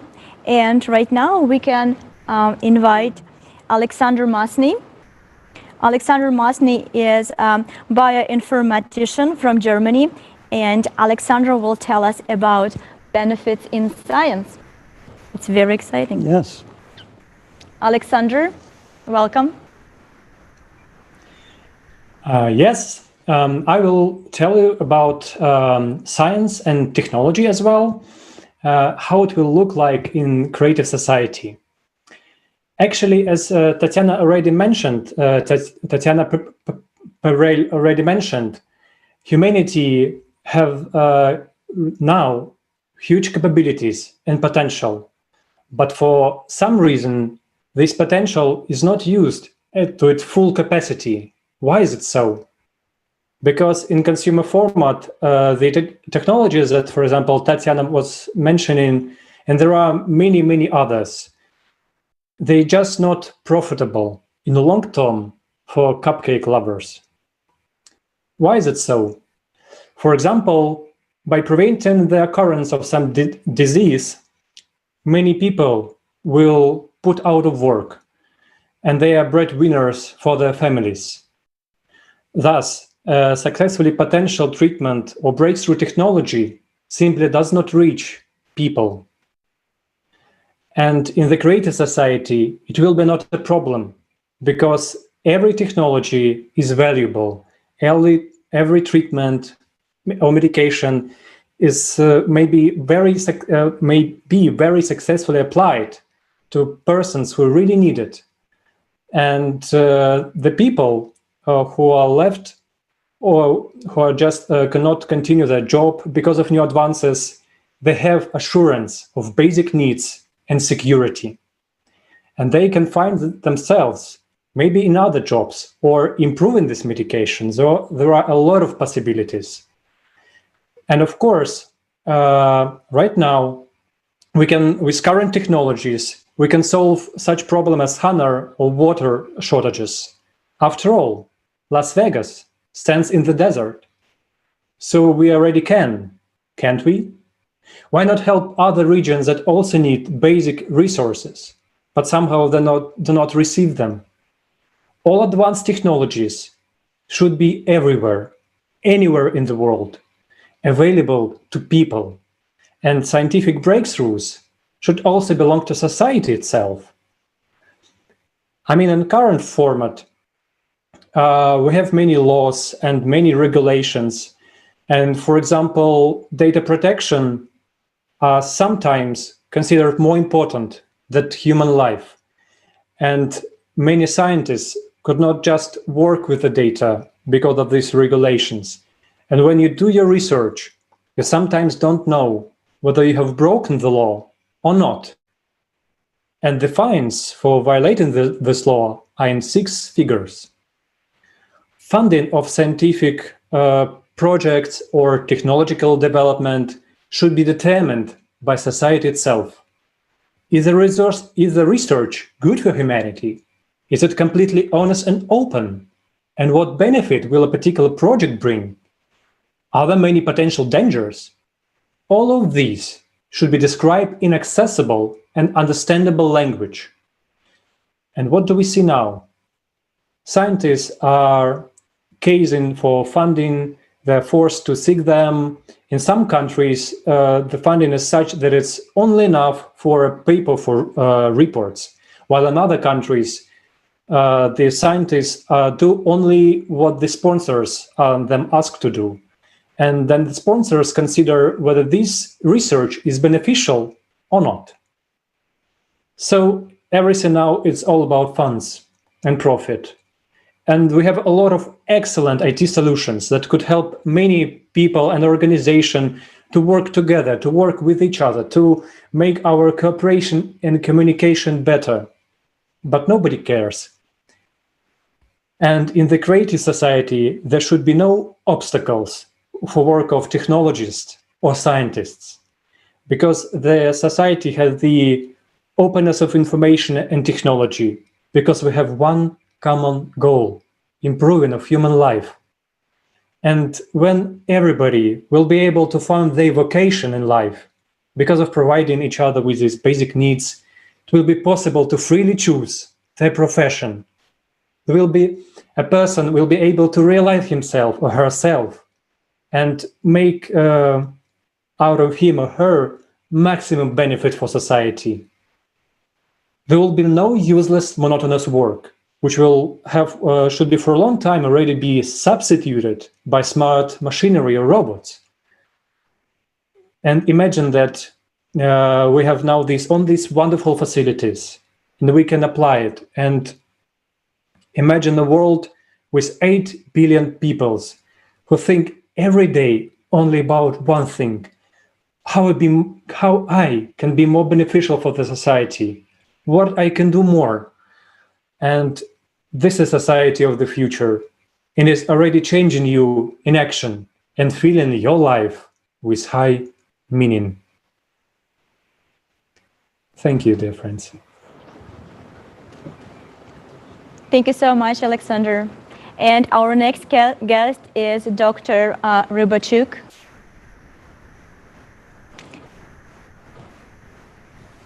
Let's talk about education in a creative dear friends, society. and welcome. I will speak about the project Creative Society Global Talk on Education. The project Creative Society Global Talk on Education was launched with the intent to find out from world-known experts how we can change today's society format of thinking and living from consumer into the creative one through education. Within this project, we have communicated with many internationally recognized experts in the field of education, current and former ministers of education, government advisors, international education thought leaders, CEOs, and heads of global education associations. All of them were asked questions about how to build the creative society, about problems and challenges that today's system of education is facing and how to resolve them. All our international experts have stressed that we all need to live in peace, friendship, and understanding between each other. All of them have mentioned that today's education has come to its dead end. We're trying to reach good results in the exams, get good grades for the courses, trying to be on the top of some list, etc. However, we forget the most important part, and this is to be a human being. We have forgotten about human and moral values that we need to raise in our children. We have forgotten vital things which are finally aimed to make us human beings. We have spoken a lot about upbringing, which from their point of view is the most important part of education. That we need to teach our children how to love and respect each other, how to cooperate and help with each other. We have spoken a lot about the culture of self-improvement among teachers and pupils, which has to be both professional and personal. We have also spoken a lot that without upbringing, which has to be based on universal human and moral things, we are risking to bring up greed, selfish, and educated monsters. Unfortunately, today, we still have such examples. We have doctors who, instead of helping people and providing professional medical treatment, are only trying to earn money, selling and prescribing medications which have controversial effects on patients. We have educated economists and financial experts who are purposefully lowering the cost of some foreign currency and thus playing against the well-being of millions of families in that country. We have talented scientists and engineers who are sadly creating weapons of mass destruction and guns. Right now, I'd like to read a short letter that one school principal sent to every teacher he employed. A very old letter, but very important. Dear teacher, I have survived a concentration camp. My eyes saw things that no man should ever see. I saw how educated engineers were building gas chambers. I saw how qualified doctors poisoned children. I saw how trained nurses killed babies, how graduates of higher educational institutions shoot and burn children and women. That's why I do not trust education. I am asking you, help your pupils become humans. Your efforts should never lead to the creation of scientist monsters, trained psychopaths educated Eichmanns. Reading, writing, and mathematics are only important when they're helping our children become more human. However, in the creative society, dear friends, in the society that we're all dreaming of, education is teaching us unity. It's teaching us to love. It is inspiring and open up our best human qualities. This is education, which teaches us how to love and respect each other, how to live in peace and friendship together. This is education that opens up our individual potential and helps us to become highly qualified specialists with high moral and human values. This education, which is free of charge and easy to access for every person and every child anywhere. This is education which teaches us creativity and how to use our individual potential for the benefit of the whole society, how to be a caring and responsible person. This is education which teaches us to value life and freedom of choice of every person and teaches us creative ideology. Isn't this the education that we're all willing to have and give to our children? Thank you. Thank you. And thank you. Thank you so much. This education that we have today does not help us to evolve. And today we get to talk about that. We get to talk about the education that we needed, but also what our children need right now in order to build a creative society. And today we're educating each other in this world as we sit here and talk about this message to everyone with this realization. Thank you very much, Dr. Rybachuk, one more time. And our next speaker is Dr. Negi, principal at Sanjeevani World School, will talk on the need of creative society.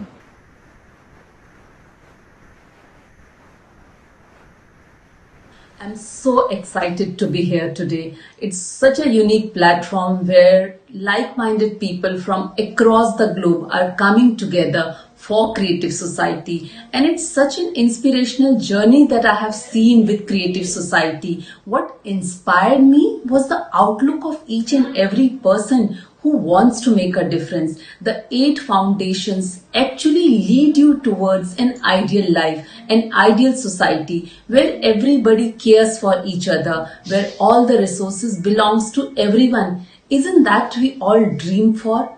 It's time. We need to come out of our dream and make a society where each one of us would like to see our family, our friend, and our own self. And being an educator and principal of the school, I implemented these foundations in my school and motivated my children to take it forward.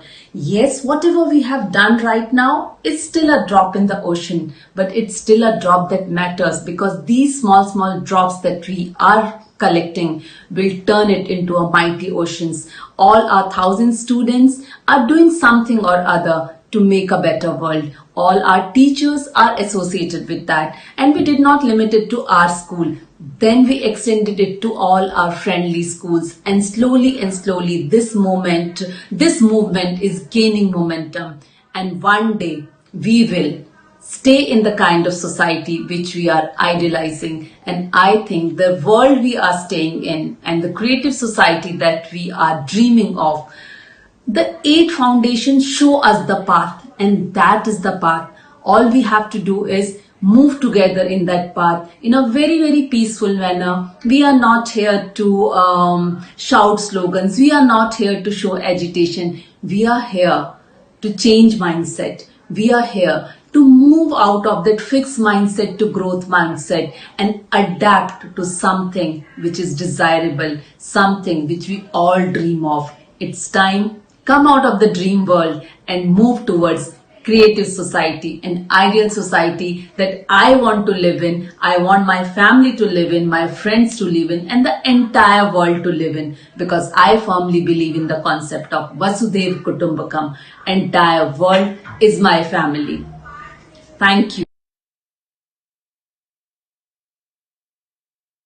Right. It's the right time to move to a creative society format.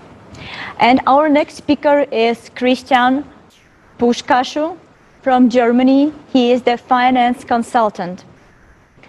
Christian will tell us about how openness of information will help to eliminate corruption and helps our economy. Christian, the floor is yours. Welcome. Hello, everybody. Thank you very much for your invaluable insights, inspiring comments, and especially your vision and already realization of a creative society.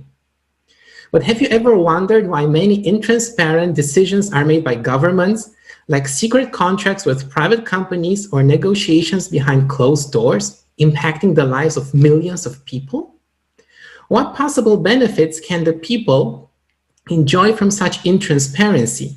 If such decisions were made for the benefit of all people, would there be a need for secrecy in the first place? If there is nothing to hide, there's no reason to keep it secret. Be open, make it public, simply be transparent. Honesty and transparency of public decision-making, and in particular public spending, are a key foundation of a creative society, as I outlined in its fourth foundation, as we can see now on the screen, where the truth is the norm, not the exception, as it happens today. Full transparency of public spending in a creative society would involve a real-time tracking of the entire public spending at all levels of government. Just imagine, similar to your private online banking, every citizen can access and review the bank accounts of all public institutions. Yes, this is possible today. We have the technologies, we have internet. Online banking works for all individuals, so why can't it work for governments too? Right?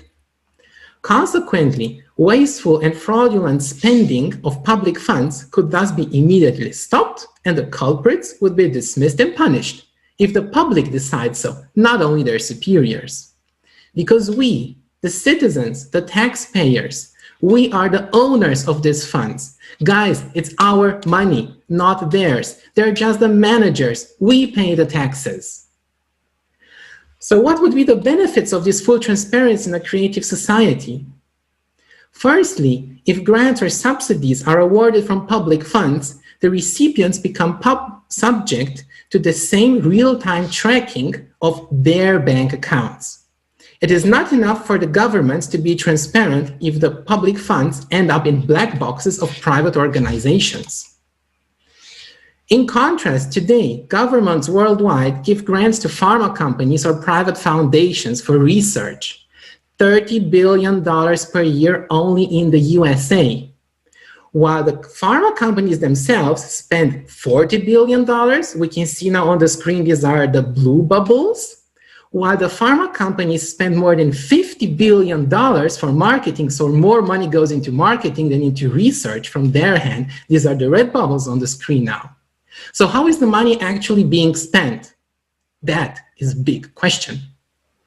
Secondly, all public tender conditions must be fully disclosed and decided by the public. Whereas recently, the government in Romania would have received only 6%, a fraction of the revenues from a controversial gold mining project, the biggest in Europe, although the natural resources belong to all humans, isn't it? This beautiful landscape would have been totally destroyed. And for whose benefit? Thirdly, the prices of advisory services to governmental agencies must be fully disclosed and compared with market prices.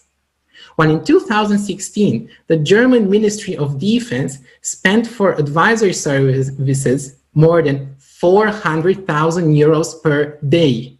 Yes, 400,000 per day, not per year, per day, including weekends, by the way. In 2019, it didn't get better. The same Ministry of Defense spent more than 800,000 euros per day for advisory services. Guys, that's a lot of money. And no public official was dismissed, no important figure. And we're talking here about the Ministry of Defense, not education or healthcare. So much money being spent for the military, right? We've seen that already. The US government alone spends $700 billion per year, almost 20% of its budget for the military. We can see here at the outlays for defense, 700 billion out of 4.4 trillion. This was discussed before. So imagine if we spend these amounts of money for high quality medical treatments, for scientific development, for civilian purposes, so many people could be cured every day from deadly diseases. In a creative society, there is no need for defense in the first place, while healthcare and education are top priorities indeed. Therefore, not a single public institution or public servant may accept any gifts or payments or sponsoring from private individuals or companies. In a creative society, public institutions and public managers are financed only through public funds. They are accountable not only to their superiors, but to the entire public. Only such a framework can ensure that people who are really interested in improving the lives of everybody, of the entire society, in managing public funds responsibly, ultimately respecting and caring for people, right, are indeed in charge of our public institutions. Our public institutions, ours in a creative society that we can build. Thank you for your time and attention. Thank you so much, Christian. Right now, you answered a very important question for all our viewers, because we got questioned a lot how you will be able to build a creative society, where you can have, will you find the funds for that? And right now, we can see very clearly why we don't have a free healthcare right now, why we don't have a free education, just because we have a corruption. And the question is, can we fix the corruption in a consumer society? Let me simplify. Corruption is a very difficult word, but what it means? It means greed and fraud, right? Can we fight greed and fraud in a consumer format? No, because that's the foundation for the consumer format. What needs to be done? We need to change the format from a consumer to a creative. Thank you so much, Christian. And I would like to introduce our next speaker, Nizam Ahmed Zaid from Uzbekistan. Nizam, welcome.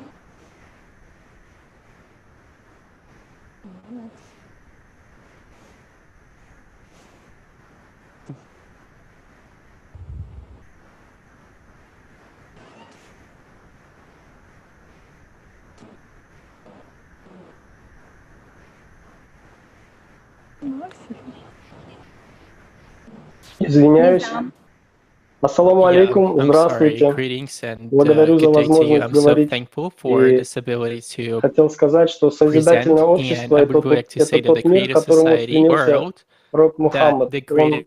Of the people, the prophet is actually trying to bestow upon us by his example, by showing the love and means of love, and even to your enemy, he was treating him and forgiving them everything that they did before and against him.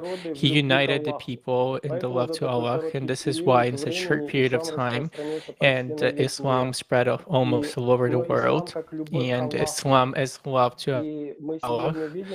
And we see right now that really this heritage of Islam that shows the goodness of people, and this Muhal mentioned that a time is soon coming to mankind when nothing of Islam but its name will remain, and only the written form of the Quran remain, and their mosques will be in a fine condition, but will be devoid of guidance.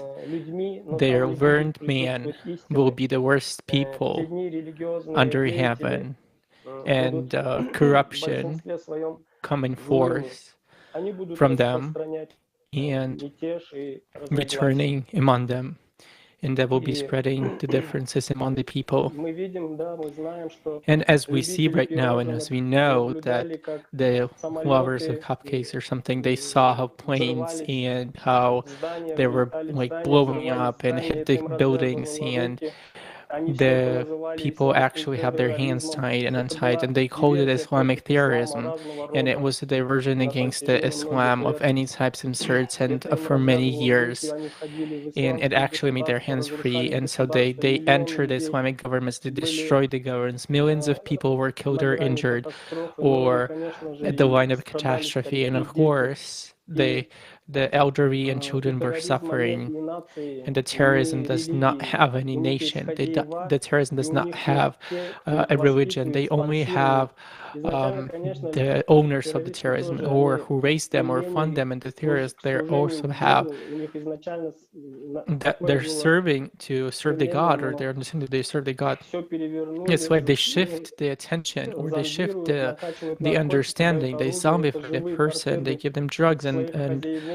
arms, and so they create such a violence in the world that we observe right now. And looking at all of that in the world that we have, apart from feeling really bad and sorry, and that I didn't know what can we do, like what can be done for it to be stopped all at once, because it's impossible to just see all of that and do nothing.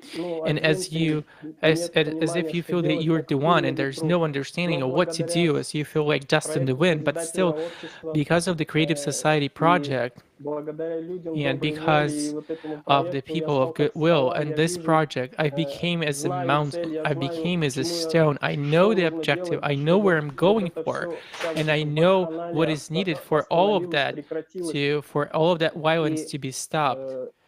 And I really call upon all of the Muslim people in the world and all of the people in the world to join us, to join this project, because every single Muslim, you know that he's supposed to do is to remove the stone from the road, or the burden on the path for each and every other Muslim supposed to do good and only the good deeds. And about that, Allah, may peace be upon him, try to be in front of the others in the good deeds, no matter where you are.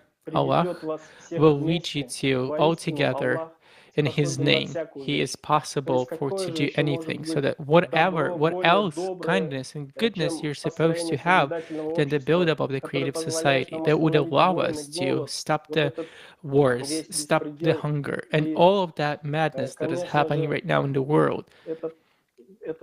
And this is the main thing, as every Muslim is supposed to thrive and try to achieve, and to join and to spread the word, spread the knowledge on the Creative Society. And in the end, I would just really like to finish with the words from the heavens that are really up to date at this moment of time. And He has given us a prophet. Just try not to separate, and thus the Quran are telling the following the words of Allah. The family of Iman is said, hold firmly to the rope of Allah and all together, and do not be divided. Remember the Allah upon what you're doing, that there's no enemies, and only unite with your hearts. Thank you so much. Thank you. Thank you so much. Thank you, Nizam, so much for your sincere words and from your heart. And yes, I agree with you. Many people in this world that are somehow an image is drawn that they're terrorists are the very people used. And we see the same thing in Christianity and amongst other people's behavior all over the world. Thank you so much, Jason. No. You know, I understood that there won't be any more terrorists in the world. And why? Let's explore exactly how these terrorists are born and how their behavior is formed. They feel an inner call, a desire to help. But the economic situation of this consumer society allows them to be manipulated. Here's a short example. Imagine you've lived your whole life in a mud hut, and an individual who has billions of dollars pays another organization to round people up and get volunteers. They pay you $50 and it's 600% more than your income. What are you going to do? Now this is a religious person, very faithful, but he has a family to feed. Does this somehow excuse his actions or any actions that are against mankind? Of course not. I'm asking you to look at the behavior of how it's manipulated. It is manipulated by these very elite, these people who come to us and manipulate our behavior through the conditions of the economic situations all over the world. Now, these people who we call terrorists, imagine for a second in a creative society, a person who feels that faith, who feels the responsibility for his family, who feels the responsibility for his society. We all know such people, right? It may even be a brother or cousin that we grow up with in similar conditions, and we make one choice and they make another. But what creates that condition for those choices? It is this economic instability that creates this, and the leverage of those people that we give our power to.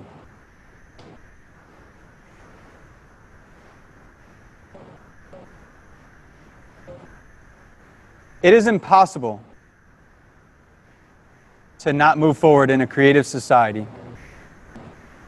without recognizing this. Thank you all. And thank you again, Nizam.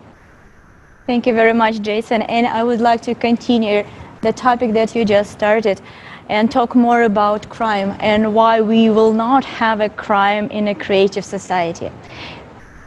In a consumer society, it is impossible to eradicate crime because it is anchored on two pillars. First, like you said, is the economical instability, which makes people commit crimes to get a piece of bread.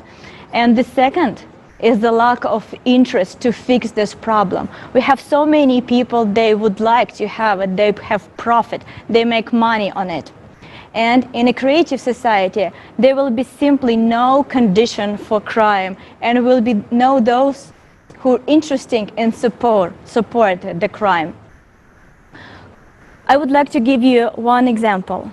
So here in Georgia, Georgia has been considered a human trafficking hub since 2005, when the FBI first identified Atlanta as one of the 14 cities with the highest incidence of sexual trafficked children. Just think about, like, why do you think we have it?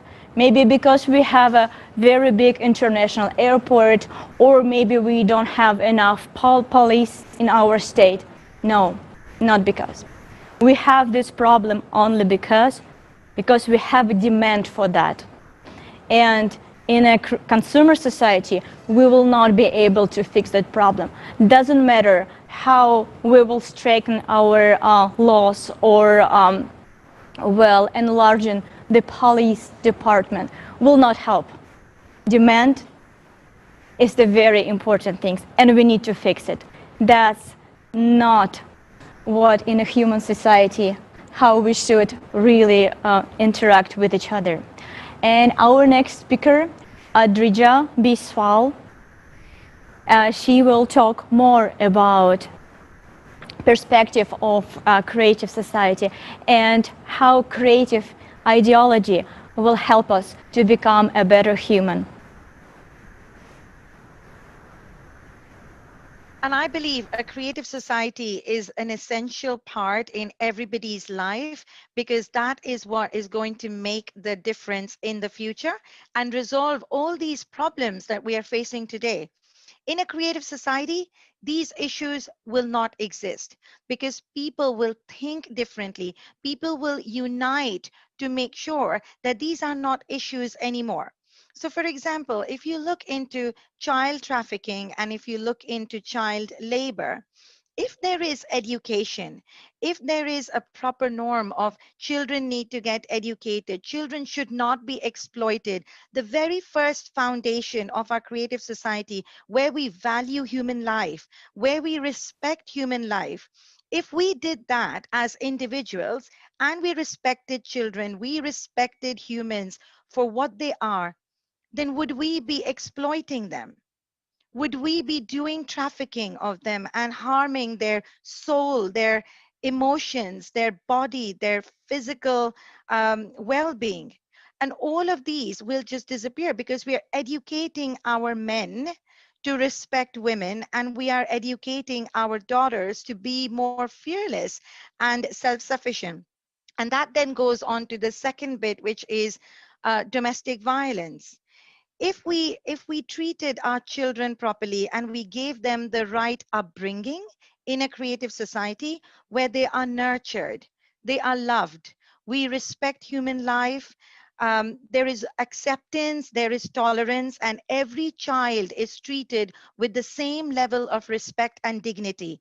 They deserve the education, they deserve that chance to make a difference in the world. Then imagine those children will grow up to become much more responsible citizens. And those citizens will have love, respect, tolerance, humanity, empathy for everything that they do. They will be the leaders of the creative society. And imagine if we have people that love and respect, then would there be violence? No. We will have a much more peaceful foundation. And peace begins at home. Violence begins at home, and that's where we need to replace that violence with peace. If fathers and mothers are tolerant and they're not fighting and they're not creating that negative environment for their children, then automatically you're imbibing peace. And how do we do that? By spiritual transformation, by personal transformation. If each one of us embraced the creative society values and our 8 foundations, and we respected human life, and we respected our people, our neighbors, our friends, our families, our children, then we would be a much more healthy society. We would be a much more positive society, contributing towards a higher notch of humanity. Thank you for that. And next, we have a video clip with the participation of Igor Nikolaevich Danilov from the video Creative Society Unites Everyone. Let's see that clip. While the creative society is, first of all, the fairest and the most honest society, what is it distinguished for? We already discussed it, and we will repeat it here too. After all, a consumerist format is actually an order where a play with people's lives is going on. That's the first point. But even those who play with people's lives, their lives are also being played with. Moreover, in the consumerist format, let's say, all conditions are really formed for the vilest human qualities to predominate. This is encouraged and supported. They write one thing on paper, but in life, something totally different happens. Because those to whom we have delegated power say one thing, but act differently, and they create such conditions where all our low animal qualities flourish. Hatred, anger, hate among brothers, and many other negative factors where everything originates from. There is sheer manipulation of consciousness. Mass media are used for promoting negativity, and absolutely animal patterns are imposed on us. So this animal dominates over everything humane in us. Yet such conditions have been created that human qualities in our, let's say, what should predominate, is an unfavorable state. Why? Because any manifestation of humane qualities provoke amazement in a crowd, and a person who lives by true and genuine altruism is regarded by the crowd as a mentally unhealthy person, that he wants something and wants to deceive. There are such mindsets. So if a person really does something as a volunteer, does something for people, it means he's either insane or receives some benefit from that. Thank you so much, Igor Mikhailovich. Yes, indeed. The difference between consumer society and creative society, it's like a hell and a heaven. And with each new speaker, it becomes more and more obvious today. So, how do we make this transition from a consumer society to a creative society? Our next speaker will tell us about how social transformation happens, why is it possible, and what is the role of each person in building creative society. I would like to announce the video interview that we took with Stefan Schwarz, Distinguished Consulting Facility of Saarbrück University, BIAL Fellow, Award-winning author, columnist for the journal Explorer. Let's watch the video. About 3 years ago, gay became LGBTQ. Now, nobody ever got on television and said, okay, we're going to make this change, or some major authority said this, or whatever. But if you do a Google on word frequency of inquiries, what you'll find is that people stopped using gay and they started using LGBTQ. Those are all things in which social transformation took place, not because of military power or official authority or any of those things, but simply because ordinary people changed their consciousness about it. So the key to making nonviolent social transformation is that each individual must personally make a change in consciousness. And when they do that, there's no force that can oppose it. That's how Gandhi got independence for India without a war. That's how Martin Luther King created the civil rights movement.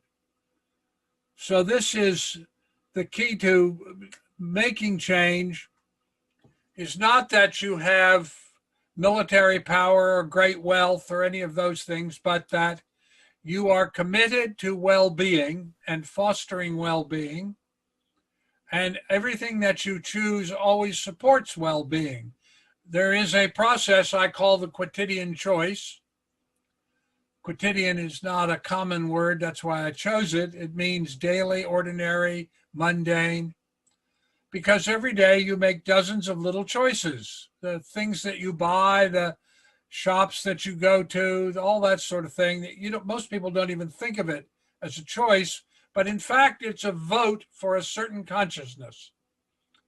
And if you make the commitment that every day you make all these choices and that you are aware you're making these choices, and that of the options that are available to you about anything that you're choosing, you always choose the one that is the most compassionate and life-affirming and fostering of well-being, and you tell friends that that's what you're doing as a discipline and invite them to join you, this is how you create social change.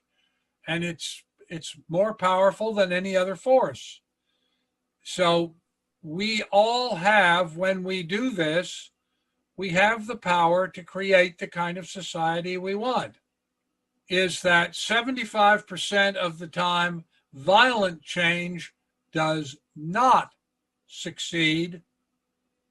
And even when it does succeed, it doesn't last very long, because violent change by its very nature creates those on the inside and those on the outside, and it creates conflict. I mean, that's just the nature of creating violent change.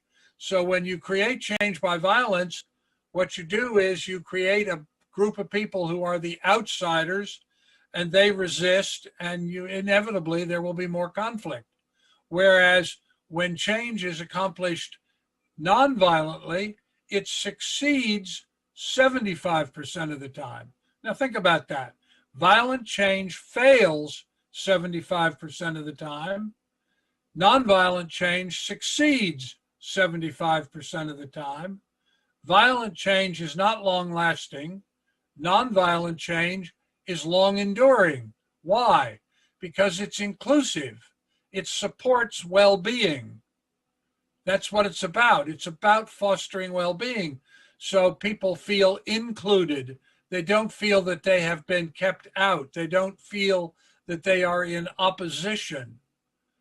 So what we want to do is to individually make the decision that every choice we make will be compassionate, life-affirming, and supportive of well-being. And if you do that about everything you do, and you tell your friends and to ask them to join you and tell their friends, then just the people that will listen to this interview have the power to change the system. Thank you so much. Thank you so much for that, in a way of change and giving us the description on how it's done and how we can improve on it. When we say unification, it means inattention. And the change, it begins to happen when we critical mass, when we're in that critical mass of honest and responsible people, we do a whole lot better. We really understand that to be and to agree with each other without failure for our future, to educate and self-educate ourselves to be better human beings. Thank you so much, Leslie, and thank you again for Dr. Schwartz. So it's like really easy and understandable that social transformation, the transformation from a consumer format in which we live today to a format of creative society is so easy and possible, right? And the attention is the key word. It depends on us, on every single person who right now listening to us, right? If we really would like to live in such a society and enjoy it and live free and live this beautiful world for our children and grandchildren, then we really need to unite and unite in attention, in desire to build such a society. And I would like to invite our next speaker, Alexei Prutkov. He will tell us more about power of attention and intention. Yes, thank you, Marina. And just to reconfirm what Dr. Schwartz was saying, that also compelling research by Erica Chenoweth, a political scientist at Harvard University, and Maria Stephan, a former director of the program of nonviolent action at the United States Institute of Peace, confirms that peaceful resistance is not only the moral choice, it is also the most powerful way of shaping world politics, and by a long way. And looking at hundreds of campaigns over the past century, Chenoweth and Stephan found that nonviolent campaigns are twice as likely to achieve their goals as violent campaigns. And they have also shown that it takes around 3.5% of the population actively participating to ensure serious political change. And moreover, nonviolent movements attracted 4 times as many participants as the violent. And, it all boils down to the unity of our attention, paying attention to one common goal. As famous Russian space scientist Konstantin Tsiolkovsky wrote, those who will learn to unite will enter the golden age. One person adding the force of their attention to achieve one common goal multiplies the resulting force exponentially. So the more people join, the more valuable each next person is. Thank you. The good news about just 3.5% is needed. Let's do a math and calculate. What is the number? So please write it in the comments. And right now, I would like to invite our next speaker, Dr. Peter Coyne, Senior Lecturer in Religion from Clemson University. So you would say you were inspired by the foundation of the Creative Society and the 8 pillars? Yes, definitely. Yes? Okay. Because they call for action. They are not simple words to please people's ears. What has to happen is people have to go out on the limb. They have to take the chance. They have to understand that, yes, it's going to be faced, whatever we do, as you've seen, with problems, with threats, with disgust, whatever. We must be like Socrates, a thorn underneath the saddle of the people, something to make people uncomfortable, to show them what is necessary, what must be changed, and when possible, how to change it. This is not easy. And look at what happened during the nonviolent movements of Gandhi and of King. Many people were hurt, but in the end, change was brought about. So think creatively. Think about how to bring about change and who can bring about change and how you or I can bring about change. If someone can suggest to me how to do it, trust me, I will be first in line. I'm tired of the way things are. I'm so lucky to be in a position of comfort right now, but I know people are hurting. I know society is hurting, and there must be ways. A great example, a number of people have said, we don't have the food to feed people, okay? We have more than enough food, not only to feed this nation, but the world. The problem is distributing it. We sit there, watch food spoil and get thrown out. If we can provide transit for these farmers who are producing this food and other people, this food can be delivered to those that need it in our country and in other countries. Harry Truman had a sign on his desk that said, "The buck stops here." Each of us need to carry that sign around our necks. The buck stops here. Mm-hmm. And with you, we must take the responsibility and take action and not wait for it to happen. We must, as a group, Alatra, lock arms, find ways that we can join from different areas, from different places in the world, to do the very same thing. It's in our power, there's no question about it. An individual can bring about change. Two individuals, now we're a group, they can bring about change. And exponentially, we can move back those arms on that clock way back in time, which we need to. It obviously came up because of the Cold War. Mm-hmm. What we have to do is realize, you know what? The Cold War has to be over. We have to embrace other nations rather than be scared of them. We have to go in and make friends wherever we can. That will maybe toss away that clock, as you put it. A person you don't know is the other or them. But when you sit down, talk with them, share food with them, they became a human being, friend. And that's what absolutely I agree with you.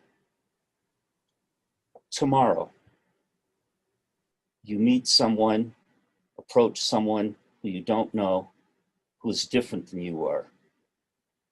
Engage them. That's another important word, engage. Try to meet someone new as many times as you can. Try to get involved with different groups as many times as you can. It will be amazing what you'll learn from other people from other generations of people. It's, I hate to use the word, but contagious. Let's make this idea, let's make this society, let's make Allatra contagious in the world. Thank you very much, Dr. Cohen, for your kind and sincere words. We really appreciate it. And for our viewers who just joined us, I would like to announce that you're watching right now an international online conference, Creative Society United We Can. This conference is simultaneously translated to 35+ languages and broadcasted to thousands of platforms on social media and different types of media. Millions of people are watching us right now. And dear viewers, thank you so much for your kind comments and questions. We definitely will answer them. Yes, you have definitely brought the world together. We are united. We are United Nations today. We are United Nations right now of people. And that is so important for our world today. Absolutely right. Absolutely right. And today we gathered here to talk about the change. But many people think that change can only be done through revolutions or through some going on barricades, violence, and so on. This world has seen a lot of those actions, and none of them brought the actual change. This world doesn't need any more revolutions. It needs evolution.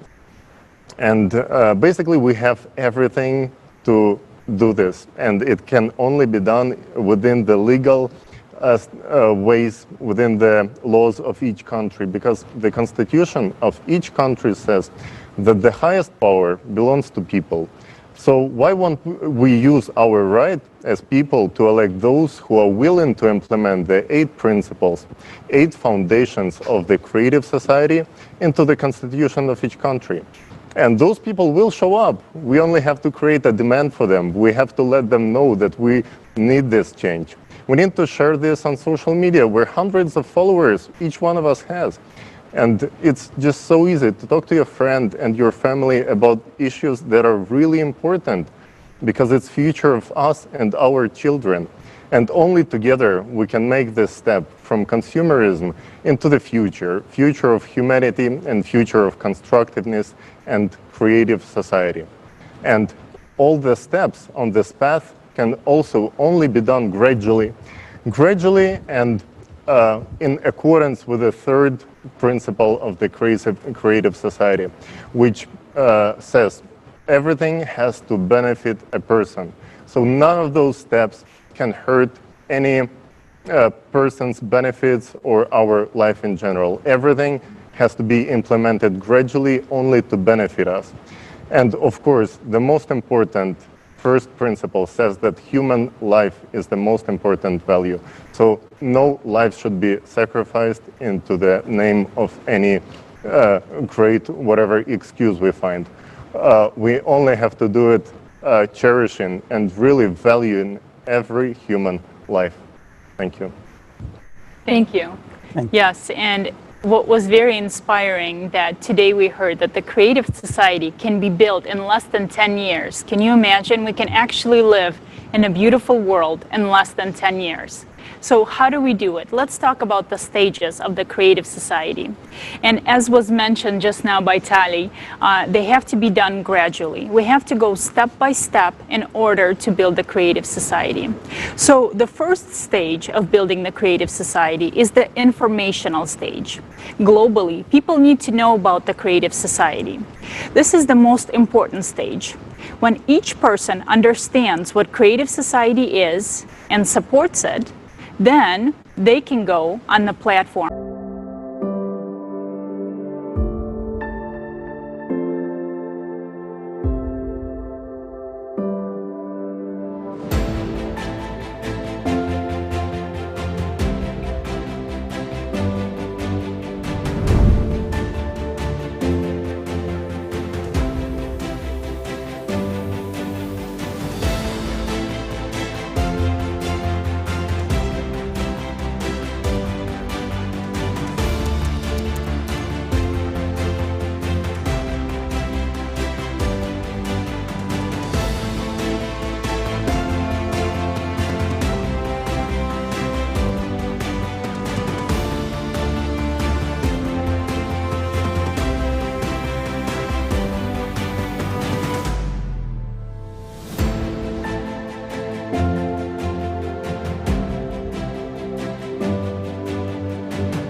Thank you. Yes, so this step is very important. And what is it going to give?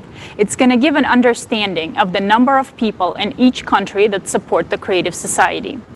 So then when there is more than 50% of the active electorate in the country supports the creative society, then it is possible to move to the second part. And this is the creation of the electoral platform.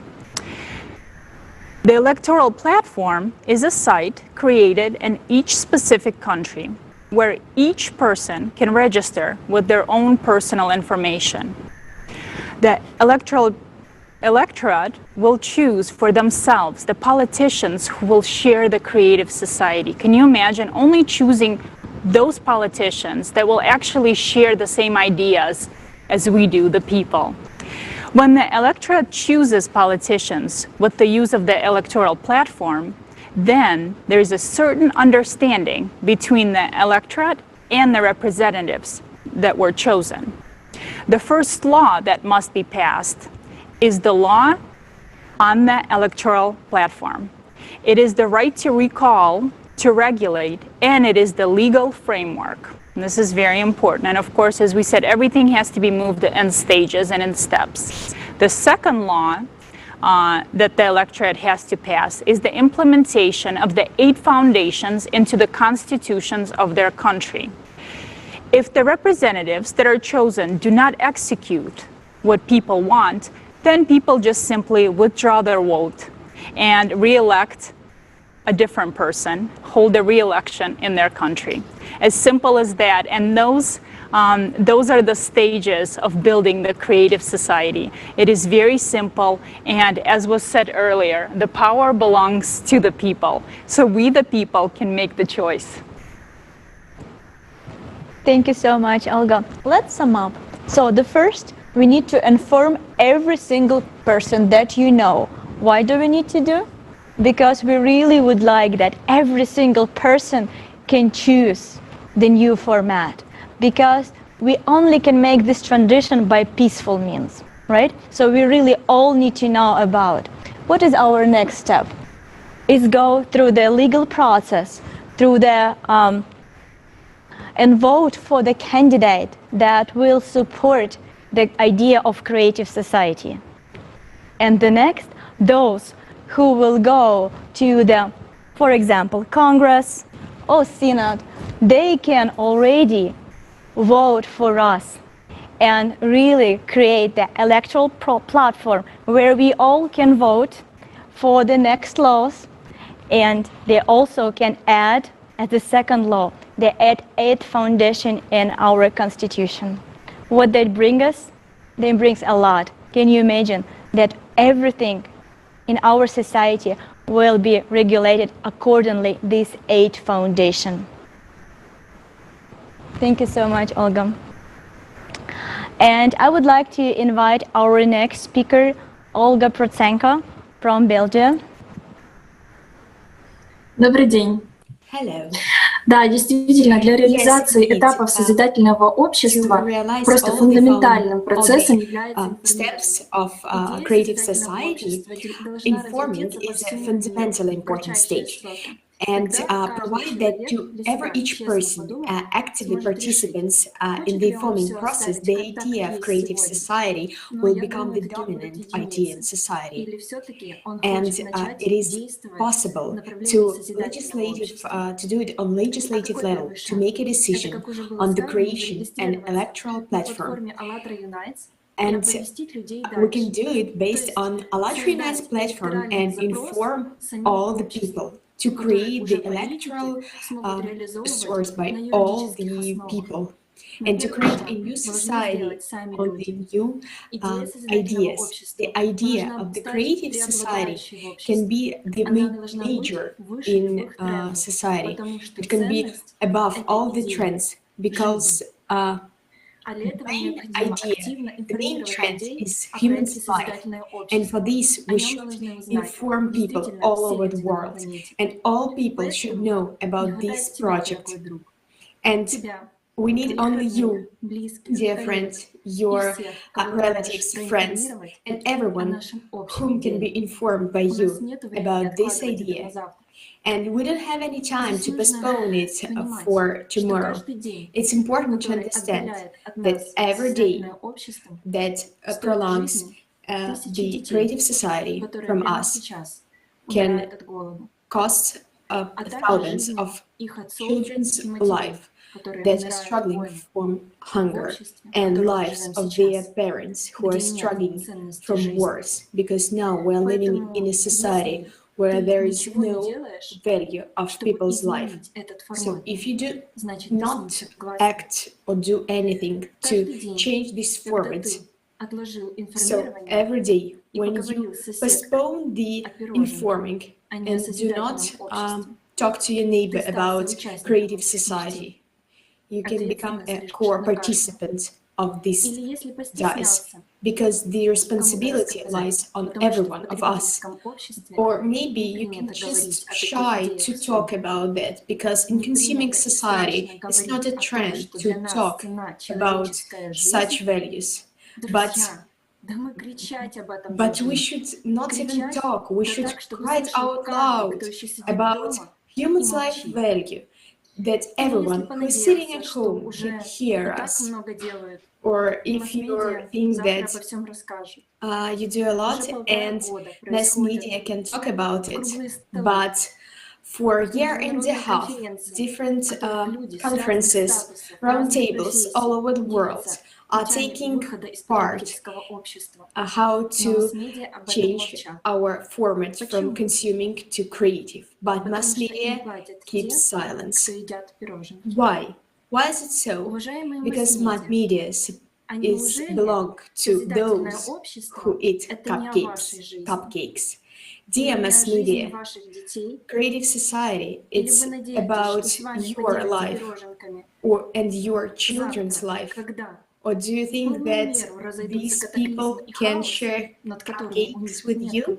But when there will be a house, we people, we need to understand that building of happily society, it's not a business project or a business of some organizations.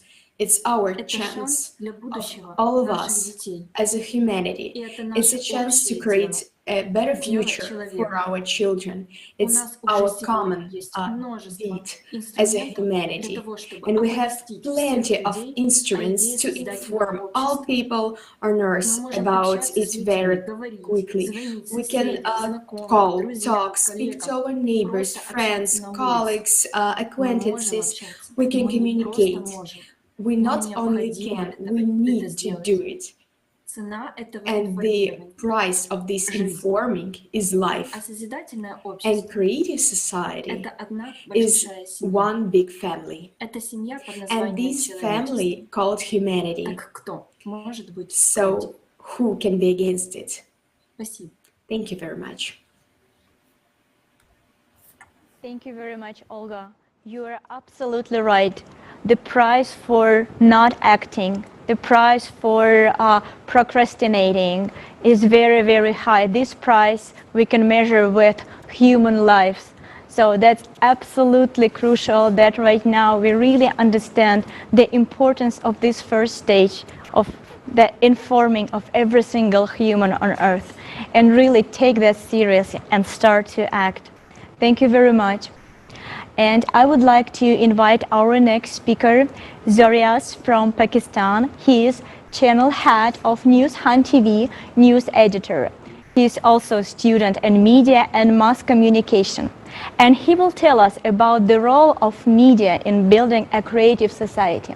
And I would like to add something and say that Hunt TV is an example of media that really cares about humanity and people of their country.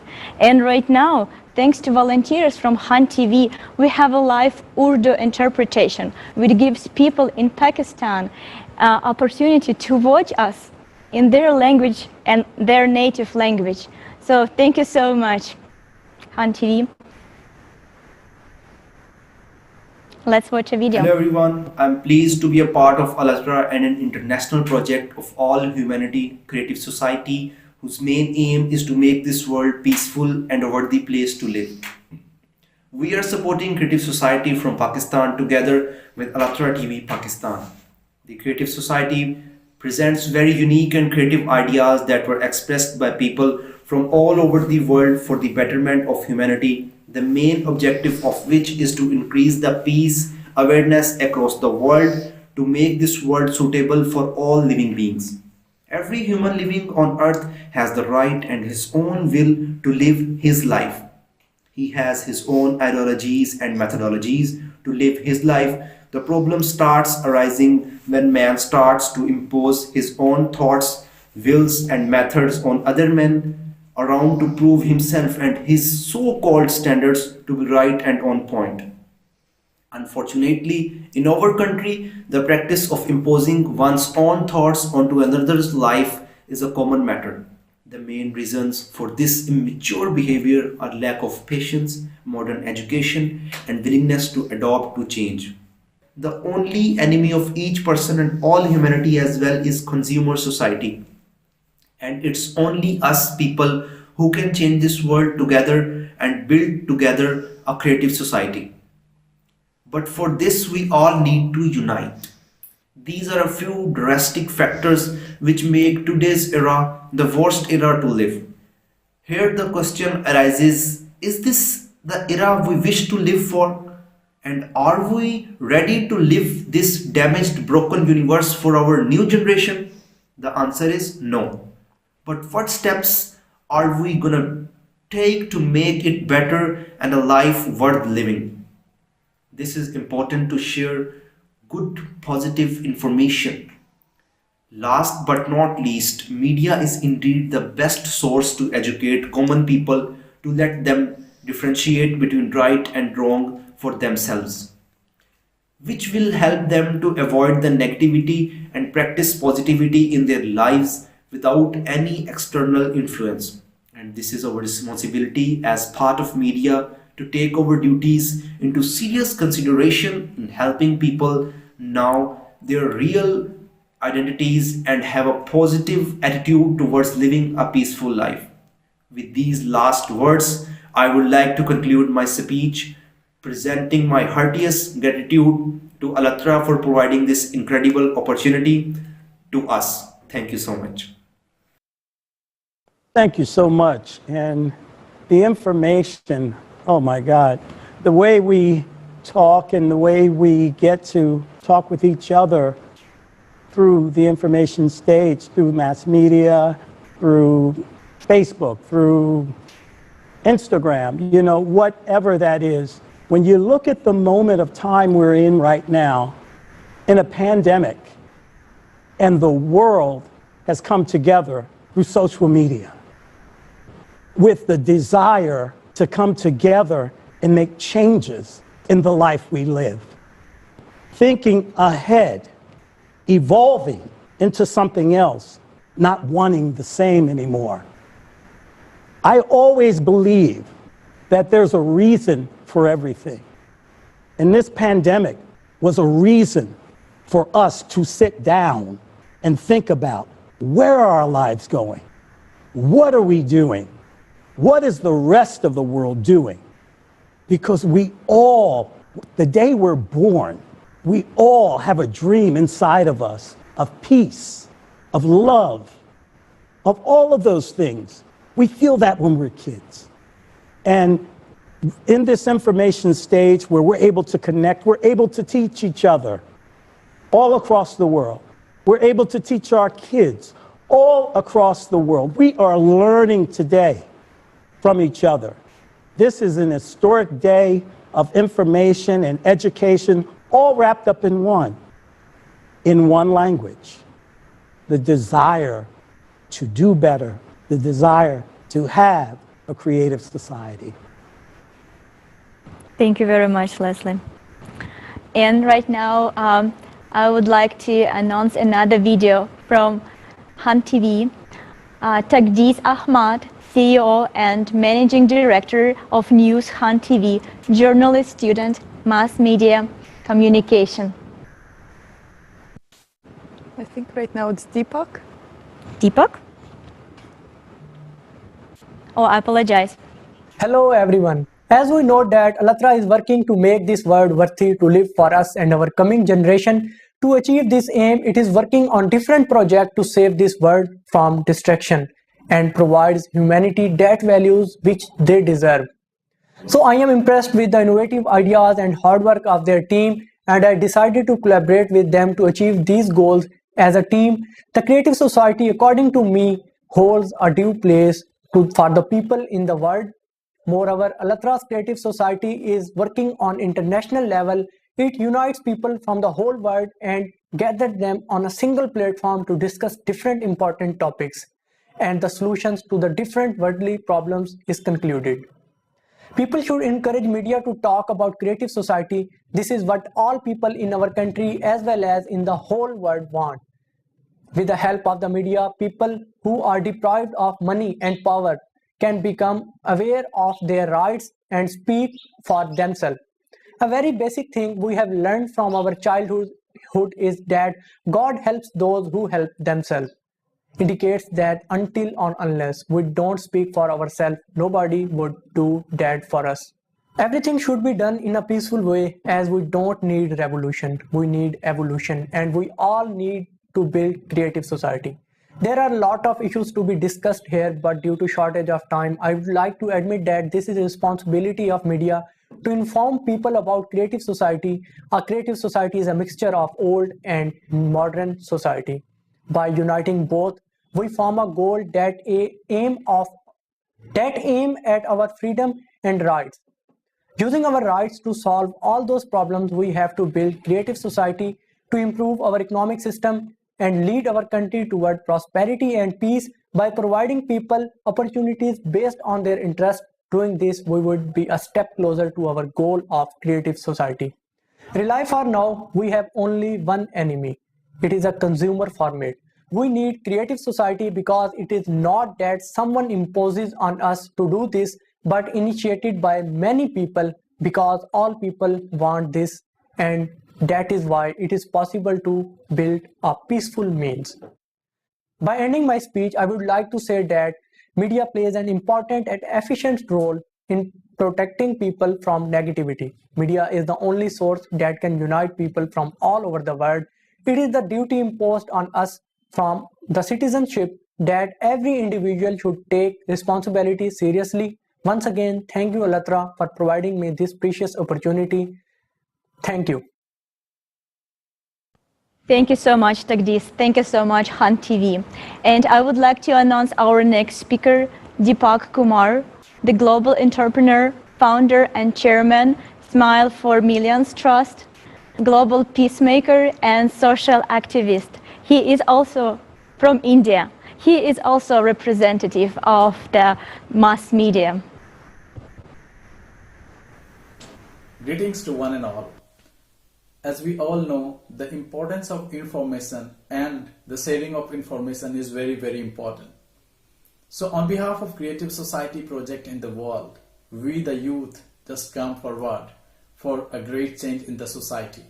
We are talking about the 8 foundations of Creative Society, is bringing a great peace across the world. Especially we talk about India, we the volunteers in India is talking about the Creative Society. Not only in the people to people, but now we have got a great success and a great change that many organizations collaborated together, many organizations and schools, university collaborated together, the young scientists, young thinkers, entrepreneurs, women and development person, they are coming together and we all are creating a great society. And the Creative Society, the mission of Creative Society is to bring peace, connect the people, connect the society for integrity and with the happiness. This is very important to do that. Nowadays, as we are growing forward in the digital era, we are forgetting that the meaning of real humanity is something else. We have to understand the importance of one life, one earth. So we have to do something for our humanity. We have to do something for our peace in the society. And Creative Society is doing that. I'm thankful to the entire volunteers of Allatra TV working across the globe for the peace and integrity, and we are very blessed to be the part of it. And as this conference is on, you can be the one who can be the change for the world. Yes, the Creative Society is bringing a great peace and information for the entire humanity. We all are together and we all can bring the world and we all can bring a great peace in the society. We have to be the change for the society. We can't be the change for the society. We have to understand this is the only one life, and in this life we have to do great for the society. So thank you very much, and let's be unite for Creative Society. Thank you. Thank you very much, dear friend. This is a great example for both countries, for India and for Pakistan. And you can see how people strive for one idea while being artificially divided. But at the same time, all people want peace. They all want to live in a happy society. They want to live in a creative society. Yeah. Thank you so much. Yes, Marina, that's right. And we speak to a lot of people, and some of them say, you are such a good people, but you are a little bit naive. There will be time when someone will come and stand behind you. So for right now, I will just stand and watch you build a creative society. So guys, does it really work like this? Someone is gonna stand and watch us build a creative society. And what we going to do? Are they for creative society if they're making that choice? Are they supporting the future of our kids? You know what? Let's write their names down. Why? Because when everyone is talking about creative society around the globe, and it's buzzing from all the media channels and on all the platforms, those are the people that will scream that they were here first and will start looking for the best spot under the sun. Yes, Olga. We all know how it goes in today's world, where politicians are changing their mind as soon as the wind blows. And we expect that there will be those who won't take creative society ideas serious at first, might laugh at them, might reject the ideas. But think about it, those are ideas of humanity, those are the ideas of human equality, those are the ideas of human unity. Later on, when the movement is going to grow and there will be huge demand for people who represent creative society, of course those people are going to claim that they were the first one to support and they will implement everything, blah, blah, blah. But should we trust those people then? Or maybe knowing the experience, we should be ready for that and just prepare and protect ourselves from those who are willing to only fight for their own benefits, who are willing, like as in the example with the city, when they were eating pancakes, stuff in their stomachs, when people in their own city was starving to death. Do we want to protect ourselves from those people? Then we have to put them on record. Then we have to keep track of what are they saying right now on Creative Society and make sure that they will not be elected, that we are not going to delegate them any sort of decision-making power. And when Creative Society eventually happened, well, it will happen, those people going to have to take responsibility. And they are going to work really, really hard and really, really long for the benefit of all of the humanity. Thank you, Tali. Thank you, Olga. It goes without saying, friends. It seriously goes without saying that we should write down their names. Because these very people, as we've seen in the video earlier, in the wars we all witness in our own lives, that these people will eat cakes while our children are starving. These very people will promise you one thing and do another. But if we work together, we can build the creative society in a short amount of time. It won't take long. There's so many people gathered here today putting in work, volunteering, putting in their time away from their families and their friends and their work, you know, because we pursue money. That's what we need here. But when we build this creative society, words like poverty, hunger, inflation, all of those words will just be words of yesterday. Why? Because you would make it possible. They would just be words. And let me ask you all something. I have 2 children. I'm sure you all have children in this room today. How can you call someone that can look your child in the eye and want nothing for them? Can you really call that person a friend? Is that a human being or is that an animal? There's a reason we train dogs, right? So let's be humans and not dogs, and remember those that want to profit off of our effort and benefit for doing nothing. There's a saying, and we hear it often.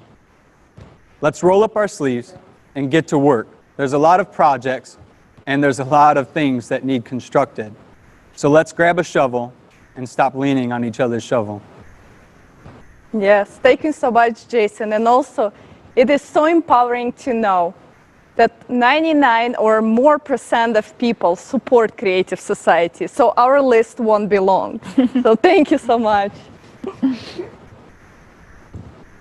That's true. Thank you so much, guys. And I would like to invite our next speaker, Robert Mikita. Greetings, Please. everybody. Yes, Jason, you were right. There's a lot of work. After conducting 1 million of interviews in the past 9 years, 8 foundations of the creative society were shaped as a will and desire of people around the globe. 8 foundations of the creative society, a document which should be implemented into the constitution of every country around the globe.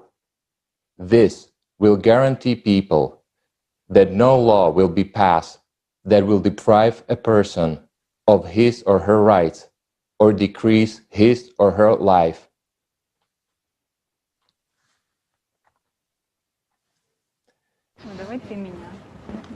The highest value is the human life. After all, every country, it is its people.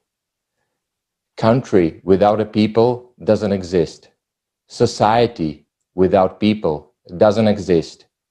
The law and constitution can then be changed only by the electoral platform. Elected representatives will only act as sort of operational force within the framework of law and constitution, and they will only implement what we as people have decided and voted for. They will have to report regularly on what they are, how they are fulfilling what we have decided and voted for. Failure to do that will result in their immediate replacement. All socially important issues will be submitted for public discussion and vote. Implementation of human rights and freedoms cannot violate freedoms and rights of another person. Power will be in the hands of people. They will be responsible for the society as a whole. In the creative society, every human will be guaranteed essential life necessities, including food, housing, medical care, education, and full social coverage for free as a birthright. Mass media will belong to the society and will inform truthfully and openly, and will not follow up on interests of their individual owners, but they will follow up on interests of the society as a whole. Education will be free of charge and at equal level anywhere in the world. All people will be granted employment if they will desire to work, and the salary for identical job will be identical wherever it is performed in one country or another. This will give an opportunity for people to develop and evolve themselves and become humans with a capital H. As you will listen to our next speaker, Alexei, please I want to ask yourself and answer yourself truthfully and honestly. What is the future and world that we want to leave for our children and grandchildren? Alexei, the audience is yours. Thank you, Robert. Thank you. And you know what, guys? Actually, if we look at how the laws are written today, we'll see a lot of similarities with the computer code, where we indicate what's acceptable and what's not by applying conditional if this, then that logic. And but the system became so complicated that, you know, you have to hire a professional lawyer just to find your way around and to know your rights. And that lawyer has to study for many years and keep himself up to date with new laws entering in every day almost. But does the legal system have to be so complicated? What if instead we started with the 8 foundations of the creative society and built our laws in a way that they guarantee and protect life and freedom of every human being? Thank you so much. What is unification? Then the question arises, what does unification mean? Well, it means the very simple thing, unification. On the very idea, unification means that together we participate with the attention that we work on a creative society. We give that the attention, the creative society. That's our unification. And guaranteed improvement of the lives for our children, for our grandchildren, and for all new generations when we unify our minds, our souls, our hearts, for the love of each other. It is an energy. It is contagious, as one said. No, you can use that word. It is contagious, because contagious doesn't mean bad. It's a good way of describing what we're willing to give each other. And we accept that.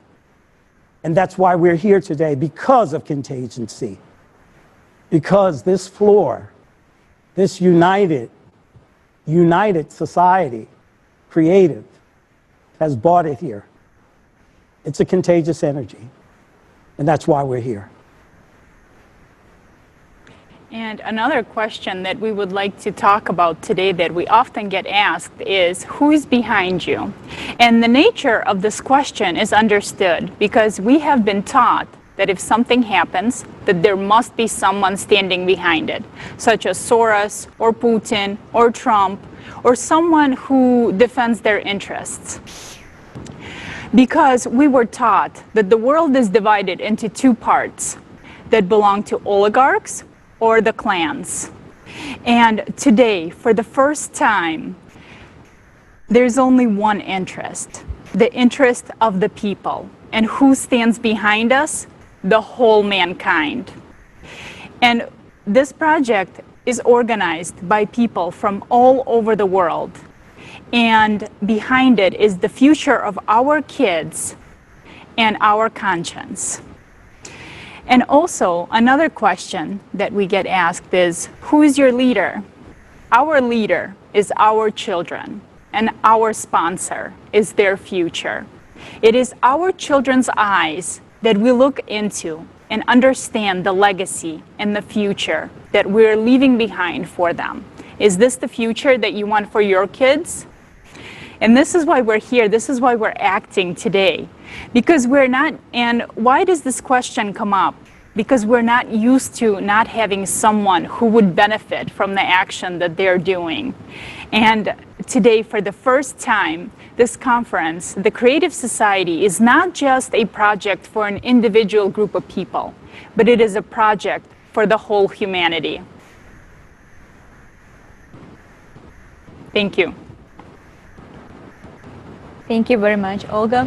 And I would like to announce our next speaker, Manav Sachdeva Masum, poet, writer, ex-diplomat, professor, chief international officer at McCann World Group, ambassador by Ukraine at Coalition.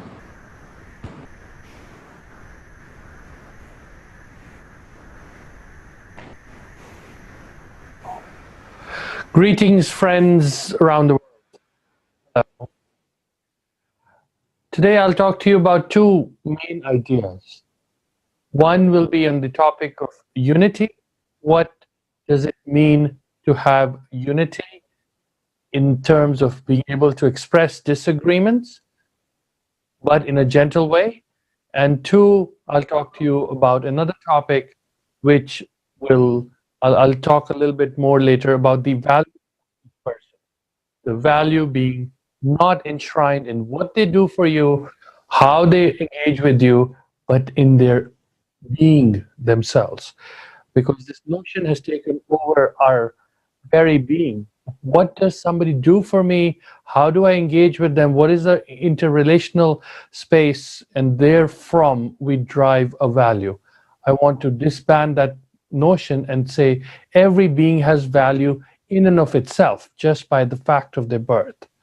Let me start first with the idea of unity. What does it mean to aim for unity? What is unity? Would we call it the absence of conflict? Would we call it the presence of peace? When or how would we know we have reached unity? Unity is not the absence of disagreements, but methods of expressing the disagreements. In a nation, a club, a world, a city, even within a family, disagreements are only positions one takes about one's thoughts on a subject. These disagreements do not necessarily signify disunity.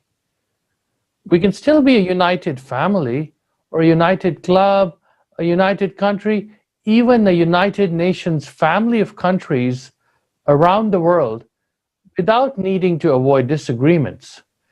Disagreements are healthy even.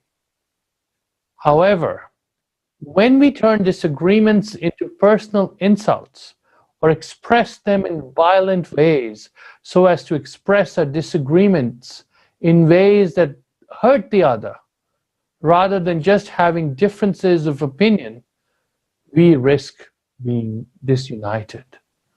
Finding ways to find common ground or resolution of differences in a matter in accordance with justice, peacefully, is critical to unity. Unity is neither an idealistic goal, nor is it something that can never be achieved. Unity is a concrete concept which says that despite differences, we will find ways to care for each other. In war zones around the world where I've worked, I have noticed that unity requires acceptance of the other's life, the right to life, as having more value than the past's, however troubled it may be. It requires all sides to make compromises, see wisdom and gain in respecting each other and finding a way to express and find common ground that validates us.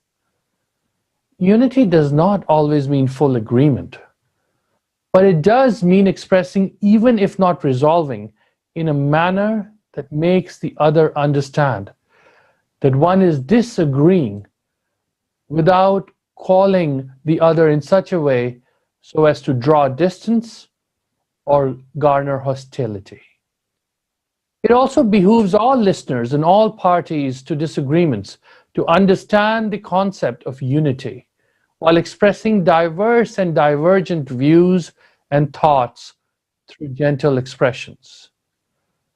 Before we can work together to make unity, we must first agree on the system and principles of expression of disagreements gently, so as to maintain unity, especially when it appears impossible or too difficult.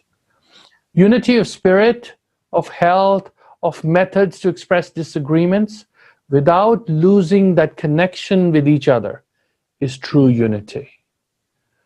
Now I want to, for each of us to understand the notion of value. Every single person has value. Value not by contributing or doing something, but by being. Not by consuming or providing even, but by being. Every single person has value intrinsically by just their existence itself. We cannot talk of unity until we accept that we all have equal value based on our birth. We don't lose value based on what we contribute or not. We are of value simply because we exist.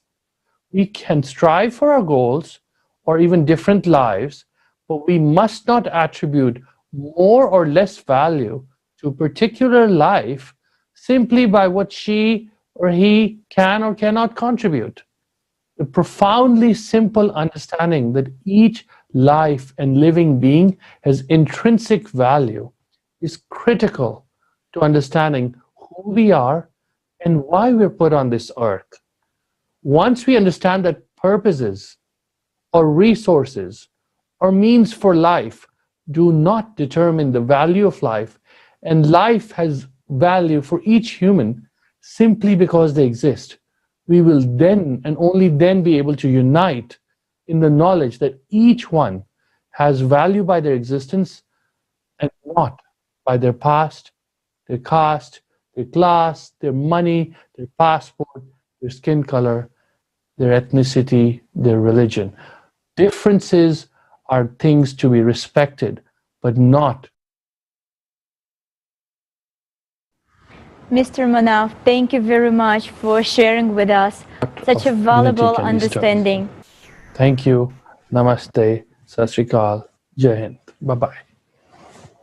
Thank you very much, Mr. Manaf. It was wonderful to hear one more time about unity, about value of human life. And if we all realize that human life is so valuable, then let's build a society in which we will enjoy this life.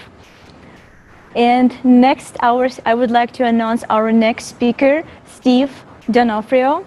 He is active participant in spreading information about creative society. Welcome, Steve. Thank you. Wow. From the very beginning this morning, my heart has been full. My mind has been racing about all the possibilities, the speakers from around the world. What an amazing opportunity we've had together today so far. Are you watching? Are you paying attention? Are you listening to the common thread that's running through everyone's voice? Unity, human value. One of my favorite verses in the Bible says this: "Do not be conformed any longer to the patterns of this world, but be transformed by the renewing of your mind." What are our current patterns of this world? The consumer society, the pattern of us versus them. That's the patterns we live in. What's the transformation of our mind? What's the new consciousness? Whatever term you like to use, find it. Because this is where we begin to change. This is where evolution takes place, when we become transformed by the renewing of our mind. I like what Olga, one of the Olgas, was saying recently: who is behind you? The question's not who is behind us. The question's who is next to us. See, when someone says, "Oh, Steve, with your creative society, who's behind the creative society?" Nobody. See, I stand next to people around the globe. I stand next to people around the world. I don't lead anybody. I don't follow anybody. I stand next to my brothers and my sisters. Seema said this from India. Dr. Seema said, "We're all one family." These are all my family. the creative society, you can do a few things right now. One is take personal responsibility and say, you know what, I'm in. I like it. I'm going to decide that we can make a difference. I choose that there is a solution to all of the world's problems. I will take personal responsibility. What is the mindset? One of my favorite quotes is this: if you believe you can, or if you believe you can't, you are right. See, when we begin to believe we can build and create this creative society, then guess what? It begins to come forth in reality. I'm going to say something that might be a little shocking, and that is this: one person can't make a difference. What'd you say, Steve? Yes, you heard me. One person can't make a difference. What do I mean by that?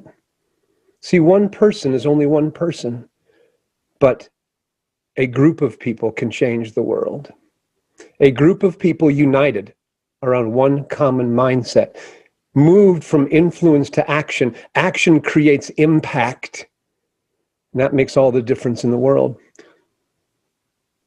I remember a story I heard once a long time ago, and I've changed a little bit because I like it, my ending better, but it goes like this. There was a man, and this man used to go on with his friends, and he'd walk the beaches by the coastline where he lived, and every morning him and his friends would meet, and they'd go for a walk.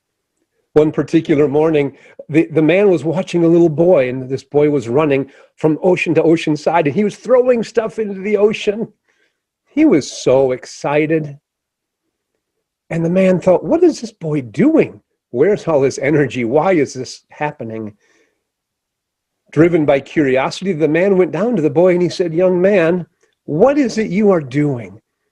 And the boy looked up at the man. He said, sir, and he held up a starfish and he said, I'm saving starfish. With a big smile on his face, he threw the starfish as far as he could into the ocean. And he said, see? And the man shook his head. Said, oh, boy, you ain't going to make a difference.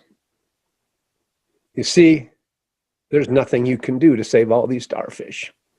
There are hundreds of starfish on this beach, and there's hundreds and hundreds of kilometers of coastline. You will never make a difference. The little boy, now looking dejected, picked up another starfish. And he threw it as far as he could. And with almost tears in his eyes, he looked up at the man. And he said, I saved that one. And the man kind of smiled and said, yeah, there's one. But as the man walked away, the boy said this, sir, do you want to save a starfish? And he said, what, me? And he goes, yes, it's easy. You pick it up. You tell it not to come back, and you throw it as far as you can for the second chance of life. And the man reluctantly, because he felt guilty now, picked up the starfish and he threw it into the ocean. And a smile came across his face. And the boy looked at the man and he said, doesn't that feel better? And the man said, yeah, it does. And he picked up another one. Along then, the man's friends came. And they said, what are you doing? He said, we are saving starfish. Get one. And they picked up a starfish. And see, before long, the entire beach was full of people throwing starfish back in the ocean. I am not standing in front of or behind anybody. The people on this call, the people listening to this call, the people you have heard from are standing side by side, each doing something together. How do you make a difference? Here's a challenge. Do you shop at local businesses? Find the local businesses, get on Creative Society, watch these videos of live conversation. So many entrepreneurs, and say, what's your business? From now on, I'm going to do business with you because you support Creative Society. Do you have a school, an event, or an organization? You call a speaker from the Creative Society. There's hundreds of them around the world. Let them come in and talk to your students, to your employees, to your friends. See, together, we can make a creative society. When we stop being conformed by the patterns of this world and we become transformed by the renewing of our mind, we can stand side by side and build a creative society. Thank you. Thank you. Thank you so much. And I really enjoyed the wow at the beginning. I love that. The idea of unity, and as you were expressing the sense of one person starting something and the other coming along with a little, rejection in the beginning, but saw the good and joined in. Unity is such a thing that has become non-existing in our world, and it's because of the environment we live in, the environment that has been created, and we've subdued to it. We decided, okay, we'll just follow what everyone else is doing. You see a crowd running, other people start running. But this is something else that we would like to see people run to, because this is what we need, a creative society. This is what we need, people doing good deeds. We want that contagiousness of good deeds to go to the next person and the next person and the next. And all around the world, we're able to grab this energy and put it together in unity. Not one person, absolutely right. But we're all powerful individuals.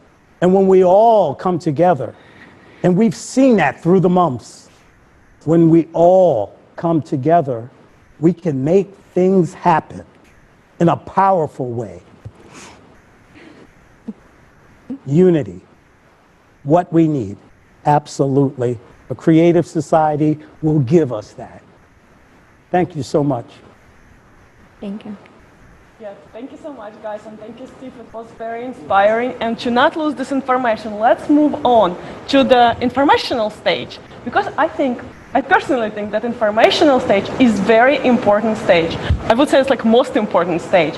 And thanks to information, thousands of people already learned and joined the project, Creative Society. But one interesting thing, what really bothers me, and our speakers talked about this, that people find out about this project not from the official media, but they found from the social media, which active participants doing and informing people about such a project, Creative Society. And what I wanted to do, I wanted to ask journalists, is it that difficult to write article about Creative Society? Don't you want guys live in a good life? And have a good life and don't you want a good life for your kids also? So I think you should think about it really. And thanks to active participants of the project, people finally have a choice in what society, because Steve also mentioned choice, in what society to live in, a consumer or creative. Because when you don't know about the creative society, how can you choose between those two societies? And the most interesting thing is that many of the people said that they had dreamed about such a society all their life, and they're ready to act right now.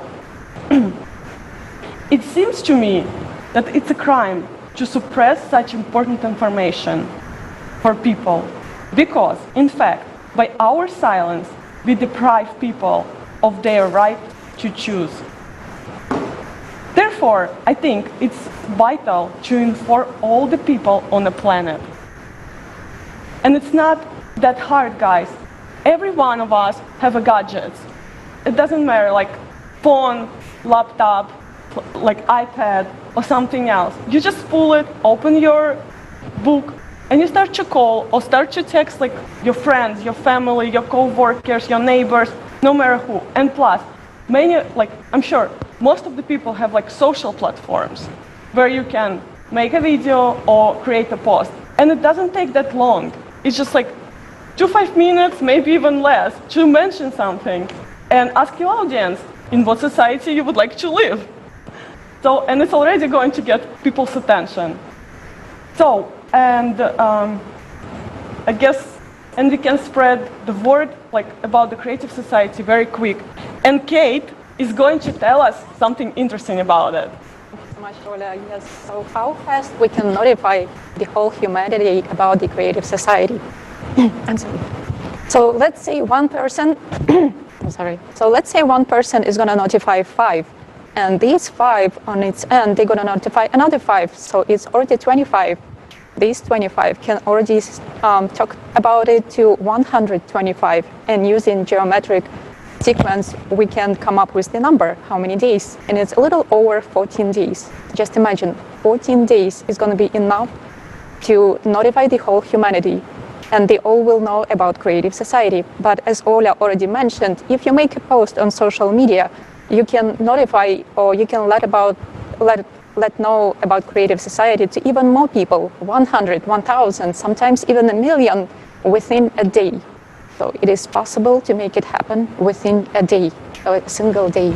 And just want to say thank you for Leslie, as he mentioned that we need unity. Yes, we need unity around one common goal, to do good for people. Thank you so much, Katya, for reminding us about math again. That's very exciting that we really need only 14 days in order to notify all people on Earth. That's easy, right? Yeah. Just use math. Very, very understandable. Thanks. Now I understand why math was my favorite subject at school. So, and I would like to announce our next speaker, Dr. Parimal Merchant, Director of Global FMBA Program at Jain School of Global Management in India. How about a world where all human beings get free food, free health, free education, and a decent quality of life? How about a world where human being is the central value? Nothing about the human being, no human being below another. Be it power, state, police, army, religion, all at the service of human being and not above human being. And at the same time, all human beings respecting equality. After looking at the proposals of creative society, I started thinking, where is the world heading today? Concentration of power in the hands of few, huge resources diverted to wars and weapons, manipulation of masses, inequality growing phenomenally all over the world. Where will the world head to? It is necessary for the world to change the direction. It came a question, is it possible?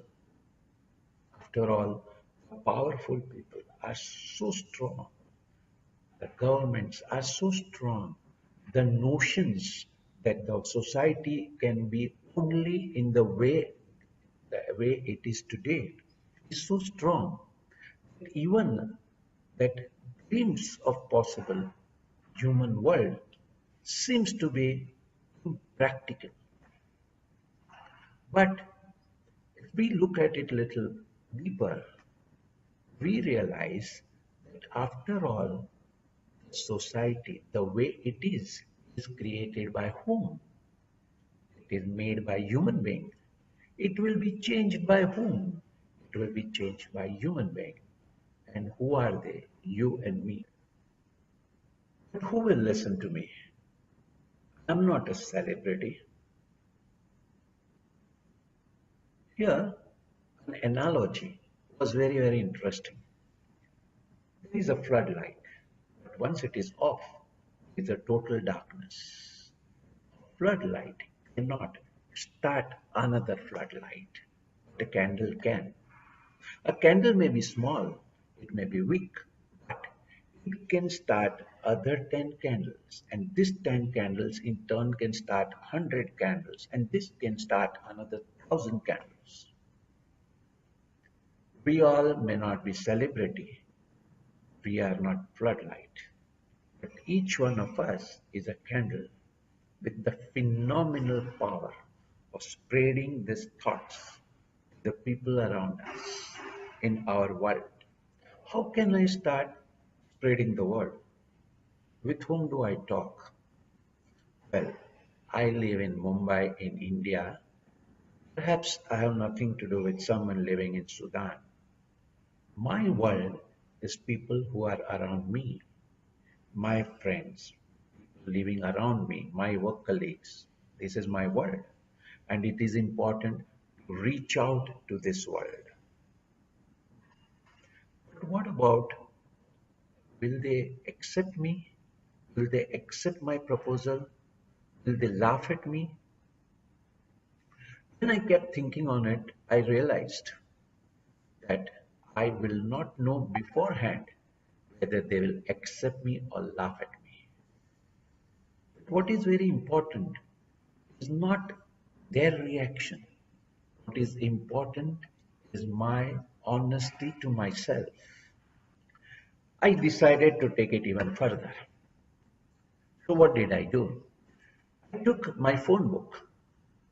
I was surprised I have more than 800 people in my phone book. I started sending them a message. One line message. Human life first. If you agree, we can chat further. That's it. Second week, I sent another message. Human safety for all. If you like, if you agree, we can chat further. Like this, 8 weeks, one after another, I kept on sending all the proposals of creative society, of building a more human world. Many of them reverted, many of them will revert in the future. But I was so happy that I am really contributing to building a better world. Let us join hands in creating humanized earth and creative society.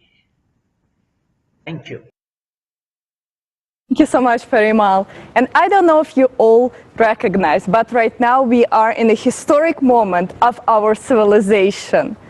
So right now, if you are not acting to share the information about creative society, you're stealing the future from our children. Are we enemies to our own children? Are we too afraid to speak up about the future of our kids? How can it be? So the creative society can only be possible if we all speak up and start actively participating and becoming a part of it. We can do it so much faster if we start sharing right now. So let's do it. Pull out your phone and go on your social media of your choice. It can be Facebook, LinkedIn, you choose, Instagram. And let's share this information and post to all your network about this amazing event, about creative society, about the people you have met today. And let's use 2 hashtags, hashtag creative society and hashtag Allatra Unites. And let's all connect with each other around the globe and really see how big our human family is. Let's stop being silent. We need to share this information as the future of our kids in our hands. It was not possible to do so before, but now, with technology we have, it is possible. We can share it with the whole civilization. As Kate said, we don't need much time to do so. We all got here today by using the rule of 6 handshakes. And if you don't know what the rule means, it only means that we are connected through 5 or less social connections from each other. But with technology we have right now in our hands, we are only 2 to 4 connections away. How cool is that? That we all know each other and we are not strangers. Let's be honest. Everyone is looking for solution to the current problem in our society. A creative society is the only solution we have to get us out of the dead end of self-destruction. As you are the only one who can change the vector towards peaceful development by telling all your friends and family members today. Thank you very much, Olga. Thank you very much, dear friends. It was really amazing conference, and for sure, this conference will change the future. Today, for the first time in the world, we have begun to tell the truth. Isn't it wonderful to call the things by their proper names? Because our future depends on it. Because the sooner we stop lying and start telling the truth, the sooner we will build our beautiful and bright future. For the first time in the history of the world, people gathered together united by one goal, by one idea to build a creative society. We were not gathered by oligarch or somebody else. We were gathered by the future of our children, our future, the desire to live as human beings. For 6,000 years, humanity has been compressed like a spring, but it could not continue indefinitely. There comes a moment when the spring begins to unclench. Humanity begins to unclench, and that is wonderful. What a wonderful time we are living in, a time of change. Thank you all so much. But let me remind you, we are tired of fighting for other ideas foisted upon us by people that want nothing for us. Trump, Putin, Soros, has the world ended with them? Are we just those cakes or the condiments that they literally eat? They literally eat us. We are told by all the informational sources that we don't have enough resources. It's an illusion. This world has enough resources for 24 billion people. Look around you. Ask yourselves, where does this information come from? They continuously tell us that the world is overpopulated. Think about it. Seriously, think about it. Why? Who benefits from putting that into our heads? You and I, and everyone in this room, does not own the media. Who owns the media? So where do we get our information from? That is why we have gathered to use social media, use our personal resources to bring this information to you. Because we are tired on behalf of our children. We're sitting here wearing rags. Kim Jong-un, have you guys forgotten about him? No. And what about Iran? They don't have nuclear weapons, but we're told they do. They can't blow us up. So what's next? Are we going to buy the same narratives that we're all used to? I'm not saying anything new. There's not one person in this room who hasn't spoken, or on the screen that hasn't spoken, that told you what you know. That what we all know. But I know it can be difficult. But I'm here to remind you, we're all here to remind you, that we are one family and one planet. Think about it. Borders are artificially constructed, man-made maps. So are we going to continuously living under the control of others who want nothing more for us? Ask yourselves. And the fact that we have gathered today, this very moment, has been absolutely worth it. I'll tell you why. They don't want us here. Why would they? They don't want you getting up off the couch. They don't want you taking action. They don't even want you caring about your children. They want us to take in ideas and live our life like we're robots. But we're not robots. We're human beings. Every one of you who are watching this around the world, it may be difficult to take action. I understand. It's not easy talking to friends and family. It's not easy stepping out of your comfort zone. Every one of us here know we're doing it. It's not easy. But don't our children deserve it? Don't you deserve it? Most of us who are watching are born before the 90s. All you have to do is look back and you'll see the same pattern over and over and over again. And none of us have been happy. We don't have an economy that works for us. We can't talk to our neighbors without wearing a mask. We can't get in our vehicles and drive where we want. Yes, I understand there's a real threat. Yes, I understand that it is a collective effort to manage people. But in a creative society, we would have already had the means to disseminate that information, work together, and this wouldn't be a dragged out problem. How could it be? Thank you all today, and be sure to share with your friends and family members if you feel inspired. And if you have any questions, please don't hesitate to reach out at Alatra Unites, as it's been discussed, with all of your questions, any of them that come to mind. Ask. Thank you all for being with us. Thank you. Thank you, Jason. Thank you, Jason. And right now, we have people from all over the world talking to each other. Millions of people joined and are watching us right now as this conference is translated to over 35 languages. And imagine, it is done by volunteers. And billions more will join us in a couple days. What's wonderful is that we're not sponsored by anyone.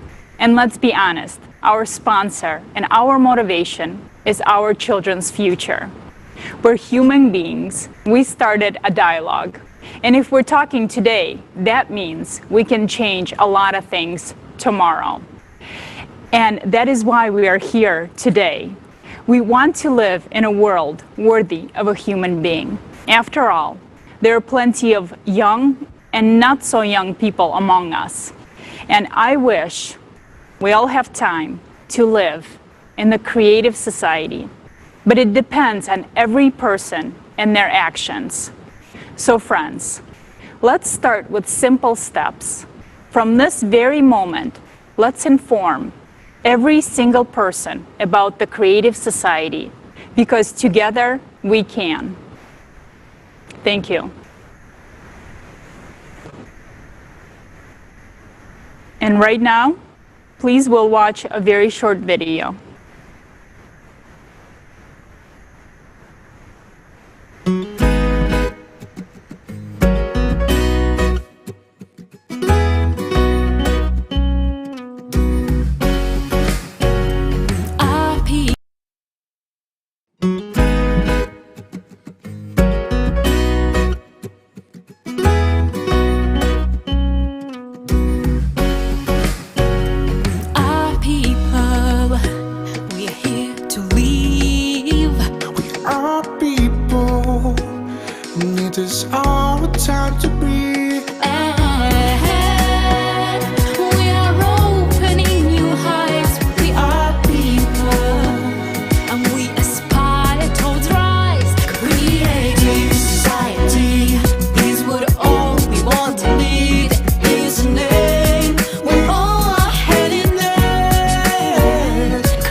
Now we're all we do create.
We would like to express our deep gratitude for everyone who took part in today's conference, for everybody who helped us to prepare this conference, because we all understand this is not the project of one group of people, that's our project. It's a project of entire humanity.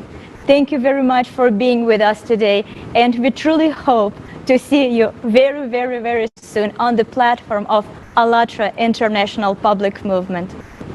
Yes, thank you, everyone. Thanks for everyone that viewed today all around the world. We could not be here today if it wasn't for the world uniting together to see and to feel the movement of our creative society. Let's create together, because united we can. And we will. That's why we're here.